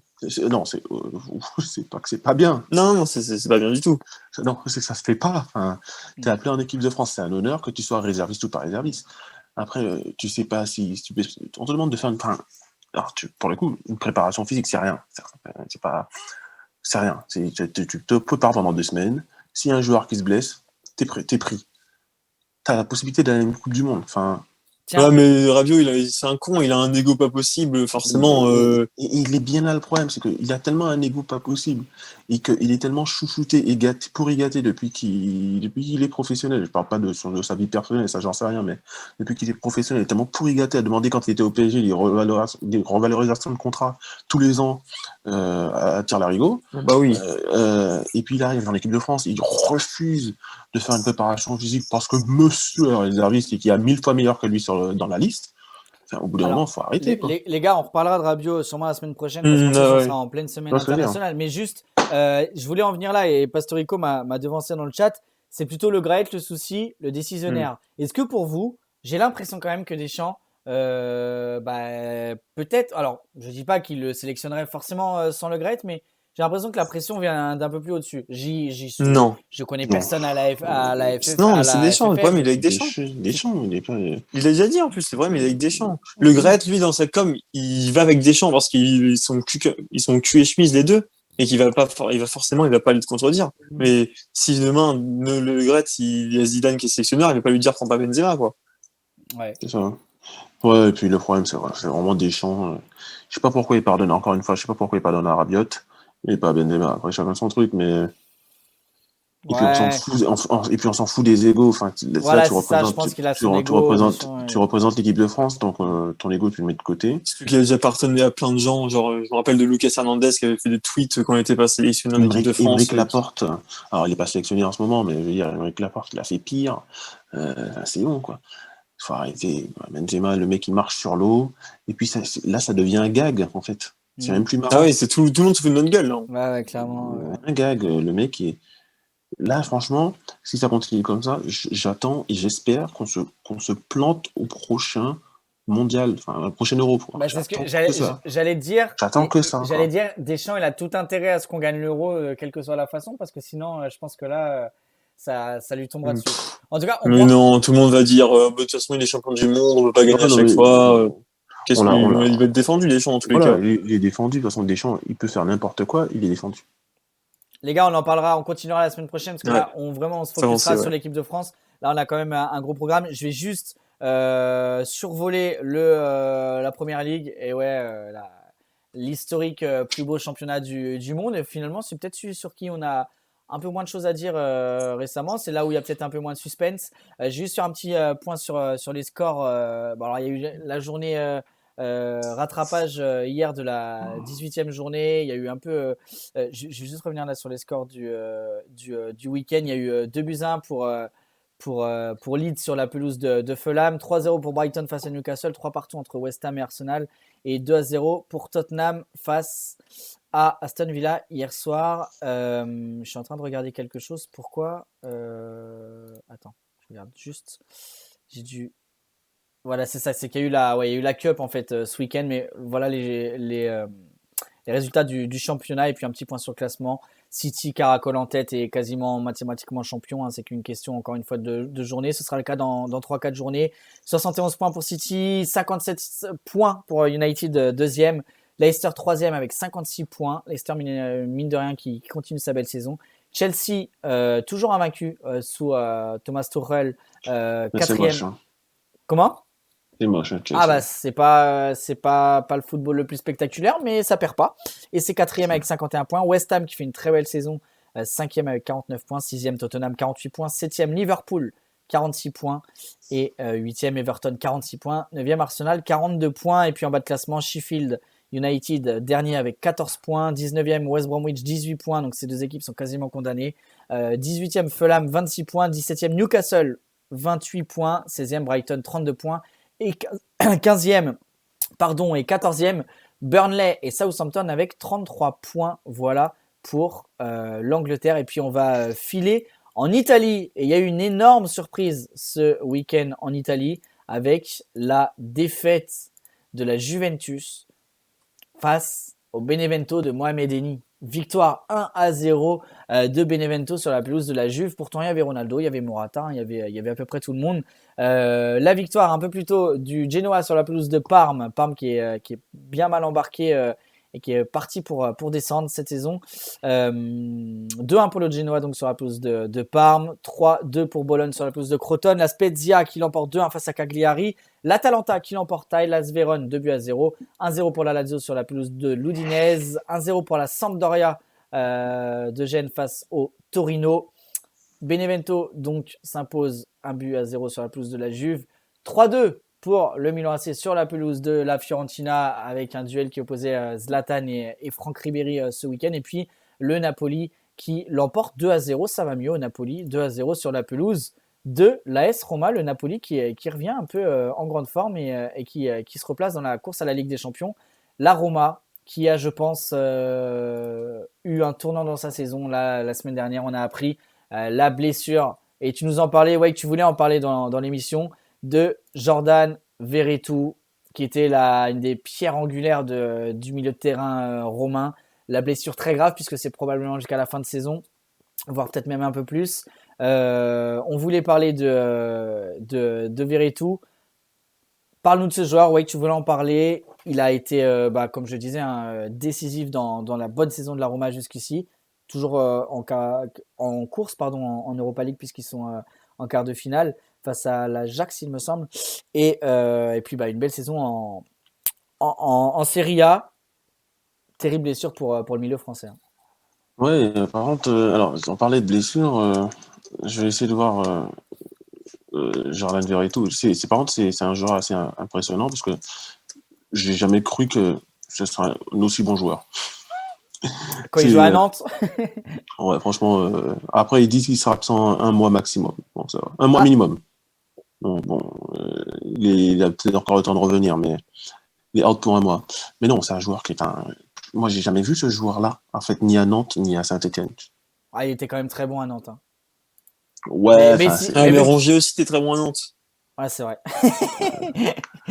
ouais, t'es bon à Nantes, ça m'impressionne pas. Ça m'impressionne pas si t'es bon à Nantes, mais à Saint-Etienne non plus. Et puis là, cette année, je sais pas, il est dopé. Le mec, il est milieu de terrain quand même. Hein. Ouais, puis tu sais que c'est le meilleur buteur français. 28 matchs. Ouais, c'est le meilleur buteur français du club depuis plus de 30 ans.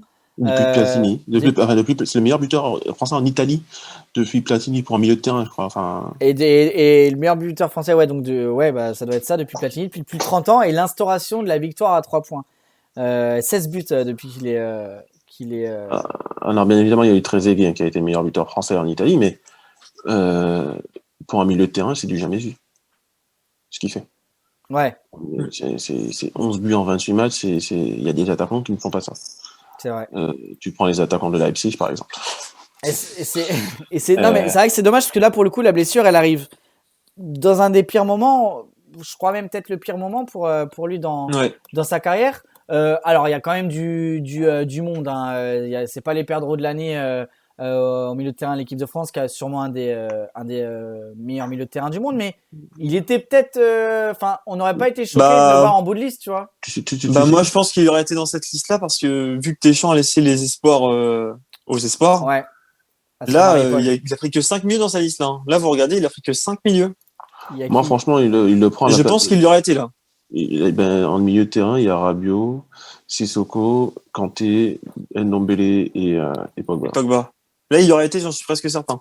Il l'aurait testé sur les 3 matchs avant l'Euro, voir comment il se comporte et tout. Peut-être qu'il n'aurait pas été à l'Euro. Comme il avait fait avec Ben Yedder, en fait, avant la Coupe du Monde, il l'aurait pris dans sa liste. Et bon, là, c'est vraiment le timing, c'est vraiment pas de chance pour lui, mais à mon avis, il y était parce qu'en plus, ça fait 1 an ou 2 que je vois souvent qu'il est présélectionné par Deschamps, qui est dans ses présélections et tout. C'est les 60 joueurs qui reçoivent une lettre, les clubs, ils reçoivent une lettre pour leur dire que leurs joueurs vont peut-être aller en sélection. Et lui, ça fait un moment qu'il reçoit, qu'il est suivi par le staff. Et donc, vu son niveau, vu qu'il y a des milieux blessés et vu qu'il est les milieux espoirs, je pense qu'il aurait testé, surtout qu'il y a 3 matchs en plus là à venir. Et je rappelle que. Par exemple, Tanguy, alors j'aime bien Tanguy, hein, il fait une bonne saison aussi, hein, il est énorme. Je pense que. Parce que bon, Sissoko, il est intouchable, parce que Sissoko, il a des photos de Deschamps à poil, donc là, il peut pas. Sissoko, il a les sextapes de Valbuena.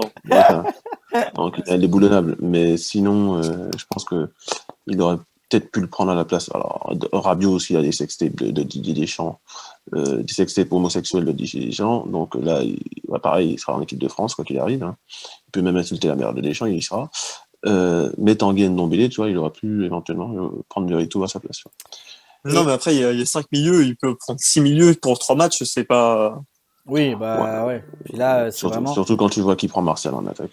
Et puis on rappelle que c'est les dernières sélections avant l'Euro. C'était la dernière, ouais. Mais là, il prend ses poteaux. Non, je suis presque sûr qu'il aurait été moi. Ouais. Liste élargie, il aurait été, je pense. Et je précise également que Jordan Verretou, il est passé par toutes les équipes de France, donc les moins de 18, les moins de 19, les moins de 20 ans, et l'équipe de France Espoir. En 2013-2014, il avait joué 9 matchs. Ouais. Et avant.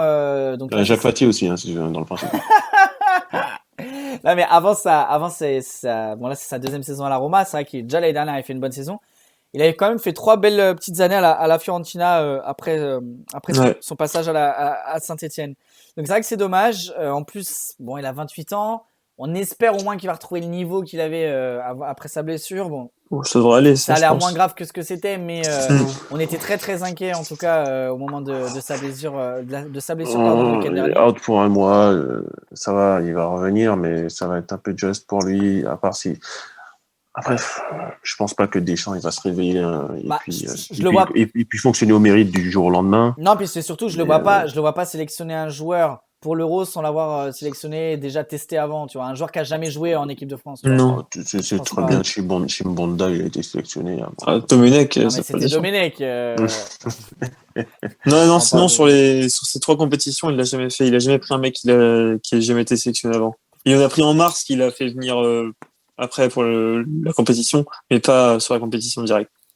On salue Bébert qui est là dans le chat avec un gros Waco et un cœur dans le chat. Pastorico qui nous dit Veretout, c'était un bon joueur à Nantes. C'est vrai que c'était un bon joueur. Et voilà, et puis Jojo qui nous parlait de Didier Deschamps. Après, qu'on le veuille ou non, qu'on aime ou non, Deschamps, c'est finaliste de l'Euro, champion du monde. On va pas relancer le débat, on en reviendra le week-end, la semaine prochaine, pardon. Lundi prochain, on consacrera une énorme page à l'équipe de France et on va essayer de l'aborder un peu sous tous ses angles, en tout bien, tout honneur, bien sûr. Voilà pour la Série A, la victoire du Milan face à la Fio et puis la défaite de la Juve. De toute façon, la Juve est un peu bipolaire cette saison. Surtout que Pirlo n'est pas le niveau, quoi. Il aurait peut-être dû commencer par incliner un club d'un plus petit niveau avant d'arriver à la Juve. Il a eu un privilège parce qu'il s'appelle Andrea Pirlo. Bon, après, ça peut se comprendre, hein, mais bon, tu vois, il aurait peut-être pu faire ses classes avant. Et puis la cote de 16,5 de Benevento, quoi. Ouais. D'ailleurs, Momoini, il avait mis 200 balles dessus, il s'est fait 2000 ou 3000 boules, pardon. Fallait bien que ça arrive, hein. On passe, oui, au bout d'un moment.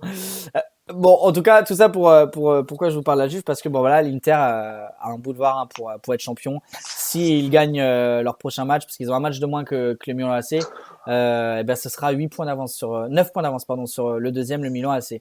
Il reste 11 journées pour l'Inter. Voilà pour le tour d'Europe des résultats. Je crois qu'on a à peu près tout dit. On passe à la NBA maintenant. La NBA avec la bonne vieille chronique de Mathieu. Et ça, j'adore ce moment. Comme vous avez peut-être l'habitude ces dernières semaines, Mathieu nous prépare une chronique NBA chaque lundi.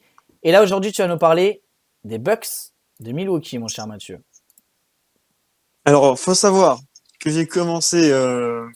Non, t'as pas mis le bon visuel en premier. C'est bon, j'ai corrigé, c'est bon, c'est parti. Et attends, je te coupe juste 2 secondes, Mathieu. On fait le quiz là dans même pas 20 minutes. J'ai concocté un quiz pour Wake et Mathieu. Si vous voulez venir participer avec nous et peut-être gagner 50 € de bon d'achat dans l'enseigne de sport de votre choix ou 50 € cash, vous commentez. Je veux participer dans le chat et vous envoyez votre mail en privé. Vas-y Mathieu, du coup, on parle des Bucks. Du coup, alors j'ai fait 2 chroniques, une fois sur les Wizards et une fois sur les Sixers. Ça. Et depuis les Wizards, ça va pas terrible. Et depuis les Sixers ont perdu Embiid. Donc du coup, je me suis dit quelle équipe je vais pouvoir prendre ce soir. Et je dis les Bucks que j'aime pas trop. T'as le syndrome de trash talk. Ils font pareil. C'est ça. Il y a Matt Chuckers. Il y a les Bucks que j'aime pas trop. Ils sont sur une bonne forme. 10-1 là, sur les 11 derniers matchs. Pourquoi pas aller leur faire un petit curse aussi. Et une notification à 18h. Blessure de Giannis Antetokounmpo. Donc ça commence très bien. T'es un chat noir. J'allais te le dire en plus qu'il est blessé. Donc voilà, on va parler des Bucks qui, du coup là, tu peux passer à l'autre visuel. Comment, ouais, je m'en occupe. Comment expliquer leur forme du moment, c'est le thème de cette chronique. Ouais. Alors voilà, on a une équipe des Bucks qui sont passés, donc qui était jusqu'au 19 février, c'est ça, si j'ai bien en tête, la 3e attaque de la ligue, la 9e défense. Ouais, voilà, super, t'as mis ça. Et qui avait le 2e net rating. Donc le net rating, c'est l'offensive rating moins le defensive rating, le défensif, tout ça c'était stats sur 100 possessions en fait. Donc genre là j'ai mis 1,17 points par possession. Genre par exemple sur une possession en moyenne, il marque 1,17 points. C'est ça le offensive rating et c'est pareil pour le défensif. Le net rating c'est attaque moins défense. Le syndrome James Harden du coup, du lancer franc parce qu'il marque un lancer franc par possession en fait, c'est ça. C'est ça ouais. À 2 lancers francs du coup par possession. Ouais, 2. Du coup, ils sont passés de 3e attaque, 9e défense, à 11e attaque, 6e défense, en gardant un net rating similaire. Et je me dis, c'est bizarre. T'as une équipe qui fait 17 victoires, 13 défaites, et qui, en gardant une efficacité à peu près similaire, passe à 10 victoires, une défaite. Pourquoi? Donc là, tu peux passer au prochain visuel. C'est fait. En fait, ce qui s'est passé à Milwaukee, déjà, t'as eu un calendrier assez simple. Ça, faut le dire. Même si faut les gagner, les matchs, et au début de saison, on les gagnait pas, les matchs. Donc, Antetokounmpo a commencé à préchauffer un peu. Là, il est passé de 28, 11-6 à 20, 31, 12, 7, 12-8, limite, avec des pourcentages bien meilleurs. Mais le truc, c'est que maintenant, Milwaukee, ils gèrent bien leur fin de match. Parce que là, on peut voir, en fait, il y a une stat, dans le clutch, c'est dans les 5 dernières minutes d'un match, quand t'as plus 5 ou moins 5, ces stats, en fait, les stats d'un match sont répertoriés dans le clutch, en fait. Et du coup, là, on pouvait voir que au début de saison, c'était la 25e attaque. Ils marquaient 1 point par possession. Ils ont encaissé 1,06. Ils faisaient 1,5 tentatives de lancer franc. Ils étaient à 71%. Tir à 3 points, 2,5 tentatives. Ils étaient à 33%. Et là, ils sont passés à 53% à 3 points. 5,8 tentatives à 86% en lancer franc. 4e attaque, 4e défense. Un différentiel de malade mental. Donc voilà. Et 5 victoires, 0 défaites dans le clutch depuis le 19 février. Du coup, j'ai été voir, je me suis dit, ils ont dû changer un truc, ça se trouve, vu que je regarde pas les Bucks. Je me suis dit peut-être qu'il s'est passé un truc, maintenant, les Bucks, ils jouent avec, par exemple, je sais pas, dans le Money Time, ils font plus jouer Brook Lopez ou quoi. Du coup, je regarde, je me dis, c'est bizarre. Il y a aucun changement dans le 5, c'est à peu près les mêmes joueurs qui sont utilisés. Du coup, j'ai fait un peu plus de recherche. Et en fait, la différence maintenant, c'est que les Bucks, on se foutait souvent de la gueule de Mike Budenholzer qui poussait pas sur Antetokounmpo, sur Middleton, qui les faisait jouer 32 minutes, tout ça. Et maintenant, en fait, il les fait jouer toute la fin de match. En moyenne, dans ces stats-là, il jouait environ 2,5 minutes sur les 5 dernières minutes à chaque fois. Et là, il est passé à 5, genre, maintenant, Antetokounmpo joue toutes les fins de match, Middleton joue toutes les fins de match. Et après, peut-être qu'il y a eu un déclic mental aussi, je sais pas, dans les fins de match, peut-être qu'ils ont changé d'approche. Alors, est-ce que tu penses, moi, ma question, je te coupe avant que tu finisses, mais ma question, est-ce que il les fait jouer maintenant 5 minutes parce que il les faisait pas suffisamment jouer dans le Money Time depuis le début de saison et que du coup ça influait sur les scores, ou est-ce que ils ont été, est-ce que tu as les stats par exemple sur les 2 dernières saisons où ils étaient non, j'ai pas été sur les 2 dernières de la saisons, mais conférence? j'aurais pu le faire. Parce que est-ce que c'est pas le fait qu'ils aient pas un pourcentage de victoire fou cette année par rapport aux dernières saisons qui fait que en fait ils s'habituent à les faire jouer 2 minutes 30 en moyenne, les autres saisons ça marchait, et là qu'ils voient que cette saison ça marche un peu moins bien. T'as pas pu voir Non, ça. j'ai pas sur C'est les dommage. différentes Mais saisons, là, pas de mais souci. on tapait souvent sur Budenholzer pour dire, oh là là, il fait jouer que 30 minutes. Tu sais, un peu comme faisait Popovic, il fait Ouais. pratiquement pas jouer ses stars. Et là, il pousse un peu plus dessus, et tu vois la différence. C'est que maintenant, là, en fait, t'avais un pourcentage de 20% de réussite quand le match était serré, des victoires. Et là, t'es à 100% sur les derniers matchs. Donc, forcément, sur la série de 10 victoires, une défaite, tu joues à 20% de victoire, ça te fait 6 victoires, 5 défaites, quoi. Si tu perds les matchs serrés comme tu les perdais au début de saison. C'est vrai. Bah, très bonne analyse. Un mot toi, Wake, là-dessus. Alors c'est vrai que comme nous dit Pastorico, les derniers matchs Milwaukee sont très serrés. C'est ça, ouais. Maintenant, C'est il les vrai gagne, aussi. c'est la différence. Et il les gagne, voilà. D'où l'importance du Money Time. Ça te paraît moins dangereux que la saison dernière, cette saison, Milwaukee? Alors, on a les partisans du Giannis, il est surcoté, c'est juste un monstre physique et une machine à scorer. Et puis, on a les partisans il y a un vrai collectif à Milwaukee et ceux qui tapent un peu plus sur Budenholzer dans le sens où il n'arrive pas vraiment à passer un cap en playoff. C'est quoi, toi, ton avis là-dessus, Wake? Mon avis, c'est que, ouais, en effet, cette année, ils jouent plus de minutes, donc ça risque de se faire ressentir en playoff. Sachant qu'en playoff, il leur faut passer un cap, c'est une équipe qui ne sait pas gagner. Ils peuvent être, parce que encore une fois, la saison régulière en NBA, surtout avec une bulle qu'il va y avoir sûrement des playoffs un peu comme l'année dernière. Donc la saison régulière en NBA ne compte pas vraiment. Hein. Pour moi, elle compte pour finir dans les 8 premiers. Après, une fois que tu as fini dans les 8 premiers, on s'en fout, tu vois. Qui est premier, qui est Surtout deuxième, maintenant. si. Donc, voilà, c'est surtout maintenant. Donc, Bah, surtout à l'Est donc, cette saison. Un peu moins à donc, l'Ouest où il y a des équipes que tu n'as pas envie de taper, mais Mais au final, on s'en fout. Enfin, la saison Parce que si tu veux gagner, de toute façon, il faut que tu tapes tout le monde. Oui, quoi. mais Donc, après, selon les équipes, t'en as qui montent en puissance pendant les playoffs, t'en as qui, tu vois ce que je veux dire? T'as des équipes, Ouais, notamment les équipes de LeBron par exemple, qui lui, on sait qu'il a tendance à monter en puissance pendant les playoffs, et ça peut avoir une incidence pour ces équipes-là. Mais revenons-en à ce que tu disais, Wake. ouais, bon, je pense que tant que ils sont pas dangereux en playoff, c'est une équipe. Tant qu'ils n'auront pas passé un cap en playoff, c'est-à-dire qu'ils vont passer le premier tour, ça y a pas de. Mais ils doivent aller en finale de conférence là, et ça, avec une équipe comme ça fait 2-3 ans qu'ils sont dans le top 3 des seeds et à chaque fois top 3 des têtes de série. Et au final, ils se font sortir soit au premier tour, soit au deuxième. Je crois que l'année dernière, c'est contre Miami. Alors, Miami a tapé tout le monde l'année dernière, mais tu dois, avec l'effectif et la saison, soi-disant la saison régulière que tu fais, tu dois faire finale de conférence. ils font finale de conf l'année d'avant, juste pour préciser, contre Toronto, ils gagnent Ouais. 2-0. Ils vont en Ouais. prolongation contre Toronto, le Et ils troisième perdent. match, après ils perdent 4-2, ouais. Ouais, c'est sûr. Voilà, c'est que mentalement, c'est là où je voulais en venir, c'est que mentalement, il manque quelque chose, quoi. Il manque quelque chose dans cette équipe mentalement. C'est-à-dire qu'ils sont trop faibles mentalement pour pouvoir gagner. Donc il faut que Yanis, alors il évolue d'année en année. Donc c'est pour ça, moi, j'ai pas de, le livre, il est pas fermé sur lui, si tu veux. Donc, mais il faut qu'il passe ce cap-là pour vraiment être considéré parmi les meilleurs joueurs du monde. Non, mais vraiment des méga stars, style Kobe, style LeBron, tous ces joueurs-là, parce que mentalement, il a encore un palier à franchir parce que il n'arrive pas à mener, à porter son équipe au-dessus des difficultés quand les joueurs autour de lui sont moins bons. Et ça, malheureusement, l'année dernière, ça s'est ressenti en playoff. Miami a fermé la raquette. Et puis après, c'était la fin de Yanis. C'est pour ça que cette année, on voit beaucoup plus tirer à 3 points. Voilà. Il sait que Sur cette série-là, d'ailleurs, il y a 35% à 3 points. Voilà, il doit s'améliorer, il le sait. C'est pour ça que cette année, il prend plus de tirs à 3 points en saison régulière. Pour que quand les playoffs arrivent, il n'aura plus accès à la raquette. Il va falloir qu'il rentre des shoots extérieurs. Quoi.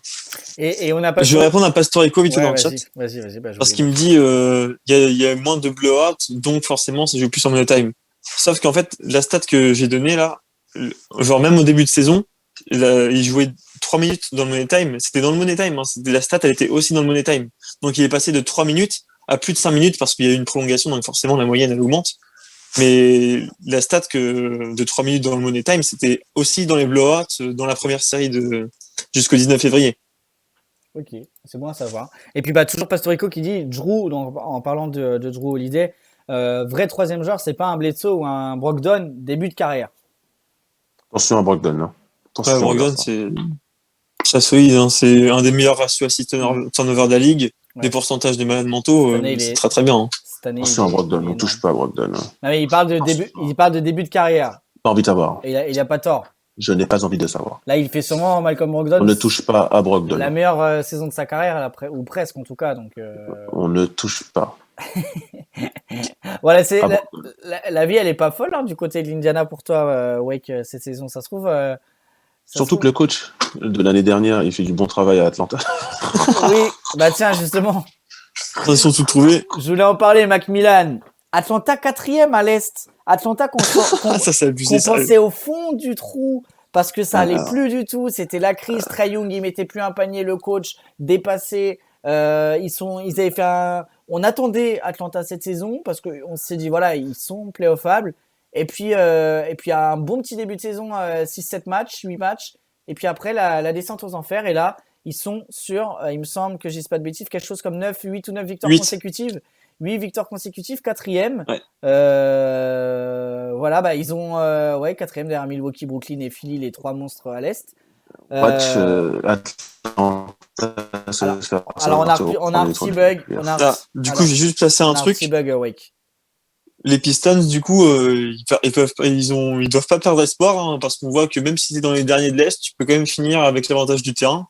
Donc, Orlando et Détroit, on va faire attention et ils vont peut-être aller en playoff aussi. Non, mais... Là, tu m'entends, là? Ouais, c'est bon, là, c'est revenu. Je te disais, watch Atlanta se faire sortir au premier tour des playoffs. Oui, bon. Alors ça, c'est pas... Oui, C'est pas. Déjà bien, Bah, Macmillan, il est resté combien de temps chez nous, hein? Voilà. Il est resté combien de temps chez vous? Bah, il est resté 4 ou 5 ans, et pendant 4 ou 5 ans, il n'est pas sorti du premier tour. Hein. Ouais, c'est vrai. On s'est pris sweep sur sweep. Hein. Ça fait mal. Hein. vous avez fait passer l'année où LeBron il est tout seul. Là. Ça vous met un buzzer au Game 5, je crois, un truc du genre. Il vous perdez 4-3 avec Oladipo qui fait ouf. Des mauvais souvenirs. Et du coup, Atlanta. Pourquoi tu me parles de ça? Il veut pas ressasser les mauvais souvenirs du passé. Et comme tiens, ton petit commentaire sur Tog est très bon. 22-20, 22 victoires, 20 défaites et 4e à l'Est. C'est vrai que c'est fou cette année.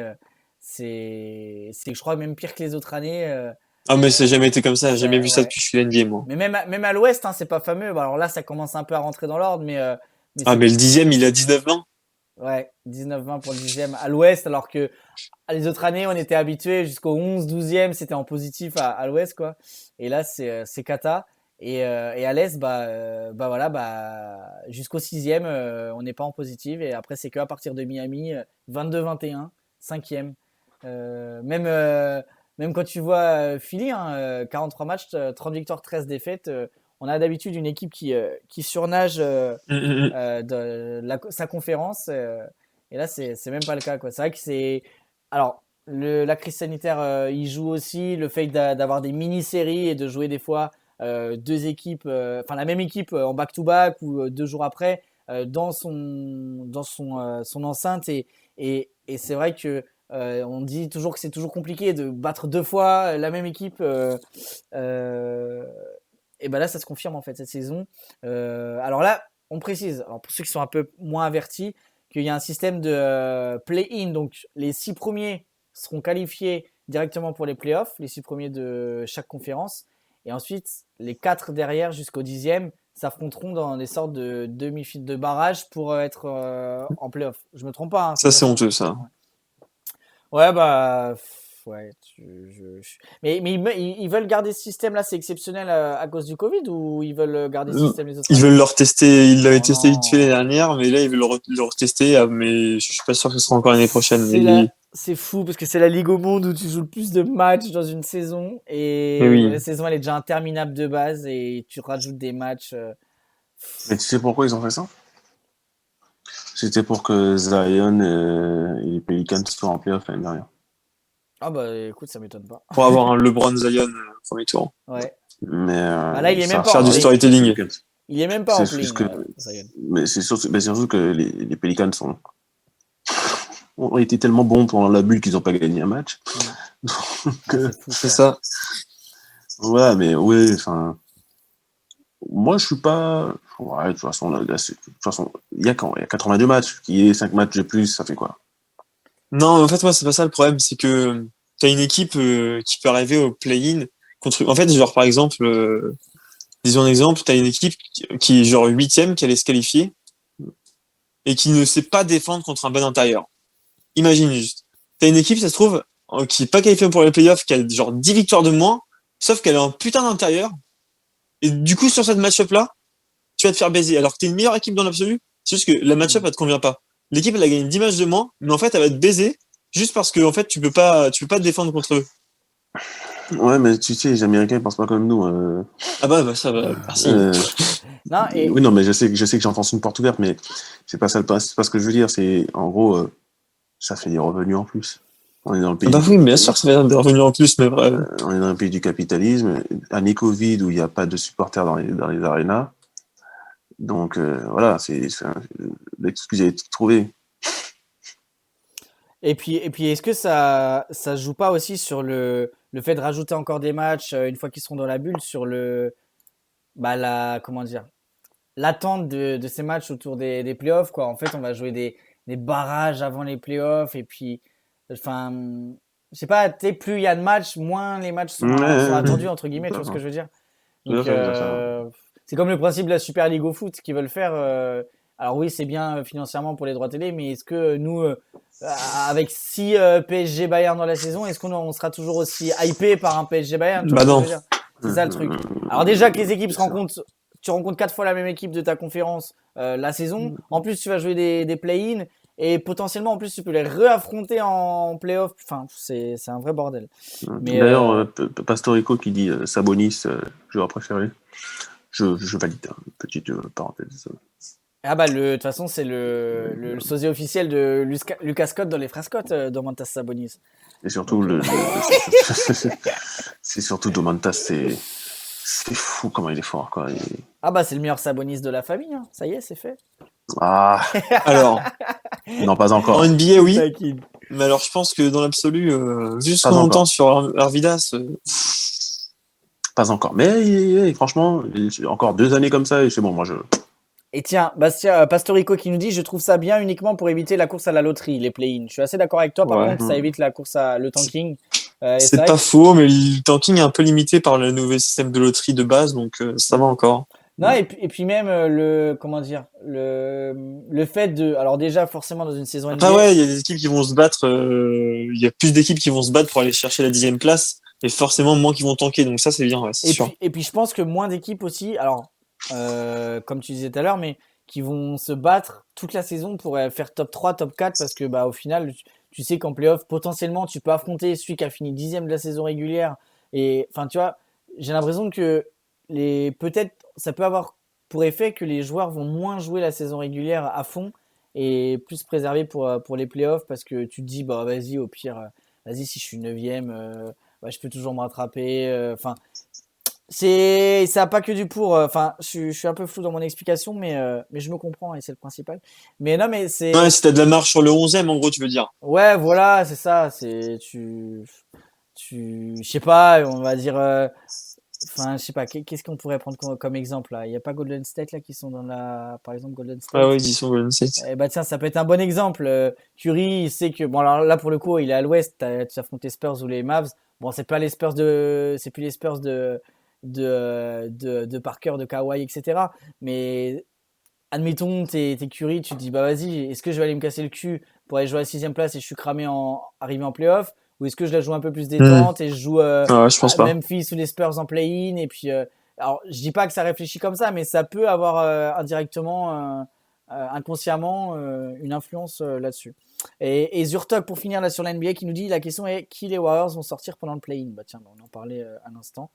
Bah, les Mavs vont gagner le play-in contre les Spurs et ils vont finir 7e. Et les Warriors vont taper les Spurs, vont taper les Grizzlies ou les Pelicans et ils vont taper ensuite les Spurs et ils vont être 8e et jouer contre Utah en premier tour. Alors là, si on en reste Voilà, hashtag devin. non mais si on en reste ainsi, ce serait Spurs, Grizzlies et Warriors Mavs. Mais les Grizzlies, ils ont 4 matchs de retard sur les Warriors, donc. Non, c'est 7e contre 8e. Le 7e contre 8e, le vainqueur il fait 7e. Ah Et oui, le 9e contre 10e, le vainqueur il se bat Oui, contre celui autant. qui a perdu contre 7-8. Ouais, autant pour moi. Ouais, donc laisse tomber, c'est le parcours du combattant si tu finis 9 ou C'est 10, ça, ouais. laisse tomber, quoi. Bah, ils ont un peu fait ce principe-là en Ligue 2 maintenant aussi, où t'as le 4e, le 5e, enfin le 4e qui affronte le. Enfin, Ouais. c'est un vrai bordel en tout Comme cas. ça se faisait en Angleterre, comme ça se fait en Angleterre d'ailleurs. Ouais. Ouais, dans les championnats inférieurs. Bon, bah, merci en tout cas pour cette chronique, Matt. Je voulais parler de LeBron James blessé. Bah, quoi d'autre à dire à part que c'est horrible. 6 semaines, c'est ça? 4 à 6 semaines? Oh, j'ai pas encore vu de durée annoncée, je sais pas du tout. Bonne blessure en tout cas de LeBron James qui reviendra pour les playoffs, mais ça va être compliqué là, la fin de saison sans Davis et sans LeBron, la fin de saison C'est ça. régulière pour les Lakers. Et puis tiens, on va parler là 5 minutes avant de passer au quiz de Formule 1. Ce week-end, c'est le retour de la saison de F1. J'avais juste 3 questions à te poser, Matt. Ça marche. Quelles sont tes surprises potentielles cette saison? Alors, en surprise potentielle, Ou des pilotes qui sont pas forcément des surprises, mais qu'on n'a pas trop vu. Par exemple, un Charles Leclerc qui a été malheureusement qui a pas fait la saison la plus folle de sa carrière en termes de stats à cause de résultats, pardon, à cause notamment des problèmes de Ferrari et de leur moteur cette saison. Est-ce qu'on peut s'attendre à avoir un Charles Leclerc un peu plus haut cette saison, peut-être? ah bah complètement, ouais. Là, ils ont dit qu'ils ont récupéré presque toutes les capacités du moteur qu'ils avaient avant. Et déjà, quand tu vois que Charles Leclerc, il arrivait souvent à finir 4e, 5e, il a fait 2 podiums avec le tracteur qu'il avait là. Je pense que Charles Leclerc, cette saison, même Ferrari avec Sainz qui est très bien aussi, il peut être très très bien, il peut faire des beaux résultats, bien mieux que l'année dernière. Et moi, je voulais qu'on parle aussi Red Bull et notamment on va dire de la rivalité entre Albon et Pierre Gasly. Est-ce que, qu'est-ce qui peut, Pierre Gasly, vu son écurie et son moteur, il a quand même fait une saison exceptionnelle, hein, il a fait une très Ah belle oui. saison. Au-delà de sa victoire, hein. Oui, au-delà Quand de sa victoire, hein. la saison, elle est tout aussi belle, hein. Parce que, alors, je suis beaucoup moins averti que toi en Formule 1, malgré que je rate quasi aucune course. Mais en gros, il est chez Gasly, il est chez AlphaTauri. Et en gros, on va dire, au foot, ce serait le Salzbourg pour C'est ça, ouais, Leipzig. exactement. En gros, c'est leur centre de formation, entre guillemets, leur réservoir, on va dire. En plus, ça convient bien pour parler de Formule 1. Et alors, Pierre Gasly, avant, il était chez Red Bull. Et bah, il n'a pas répondu aux attentes des patrons, donc on lui a préféré Albon. Albon, donc, qui a pris sa place chez Red Bull.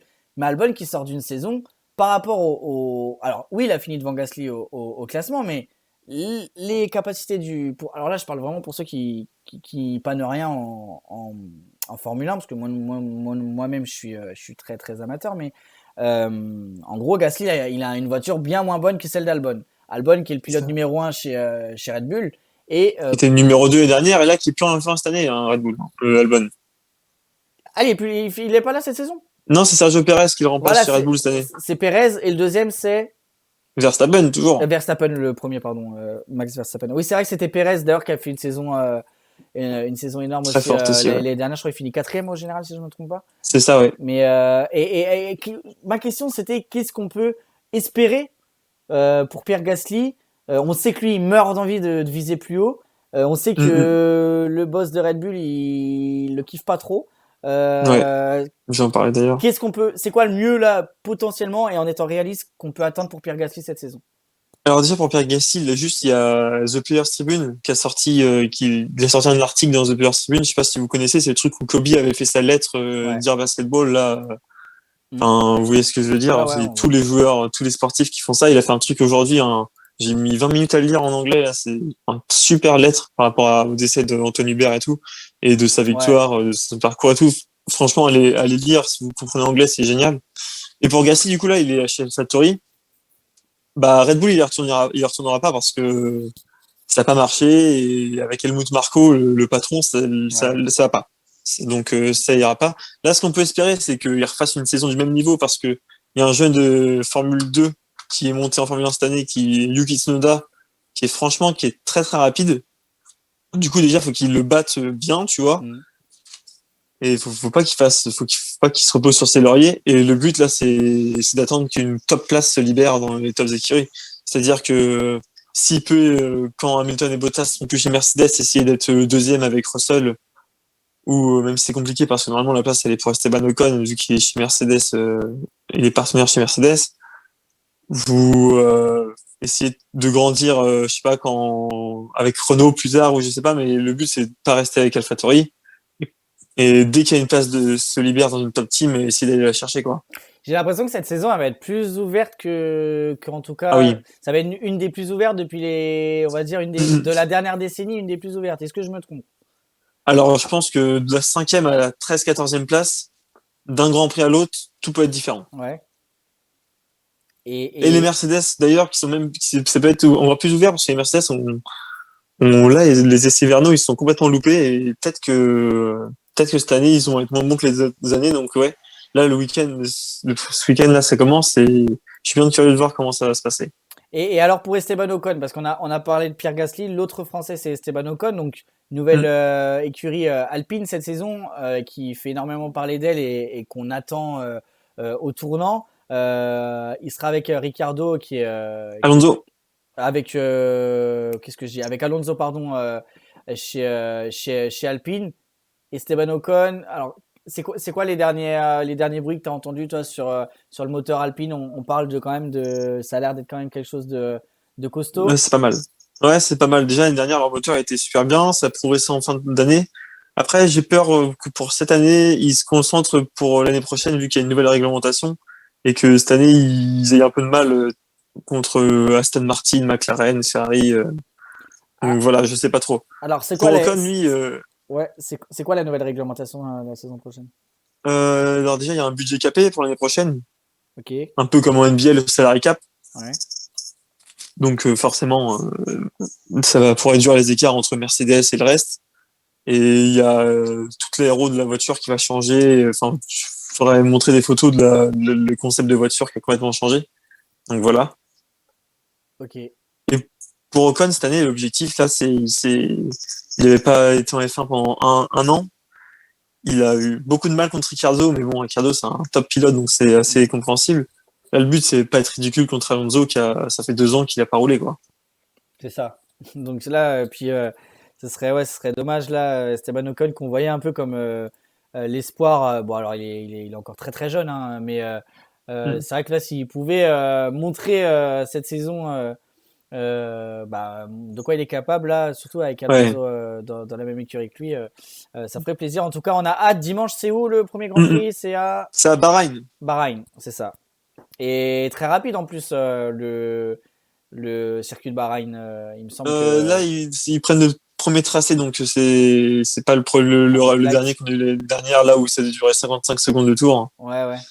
Non, là, c'est autre tracé, donc c'est plus 1 minute 30 au tour, 1 minute 27, c'est ça, je crois, à peu près.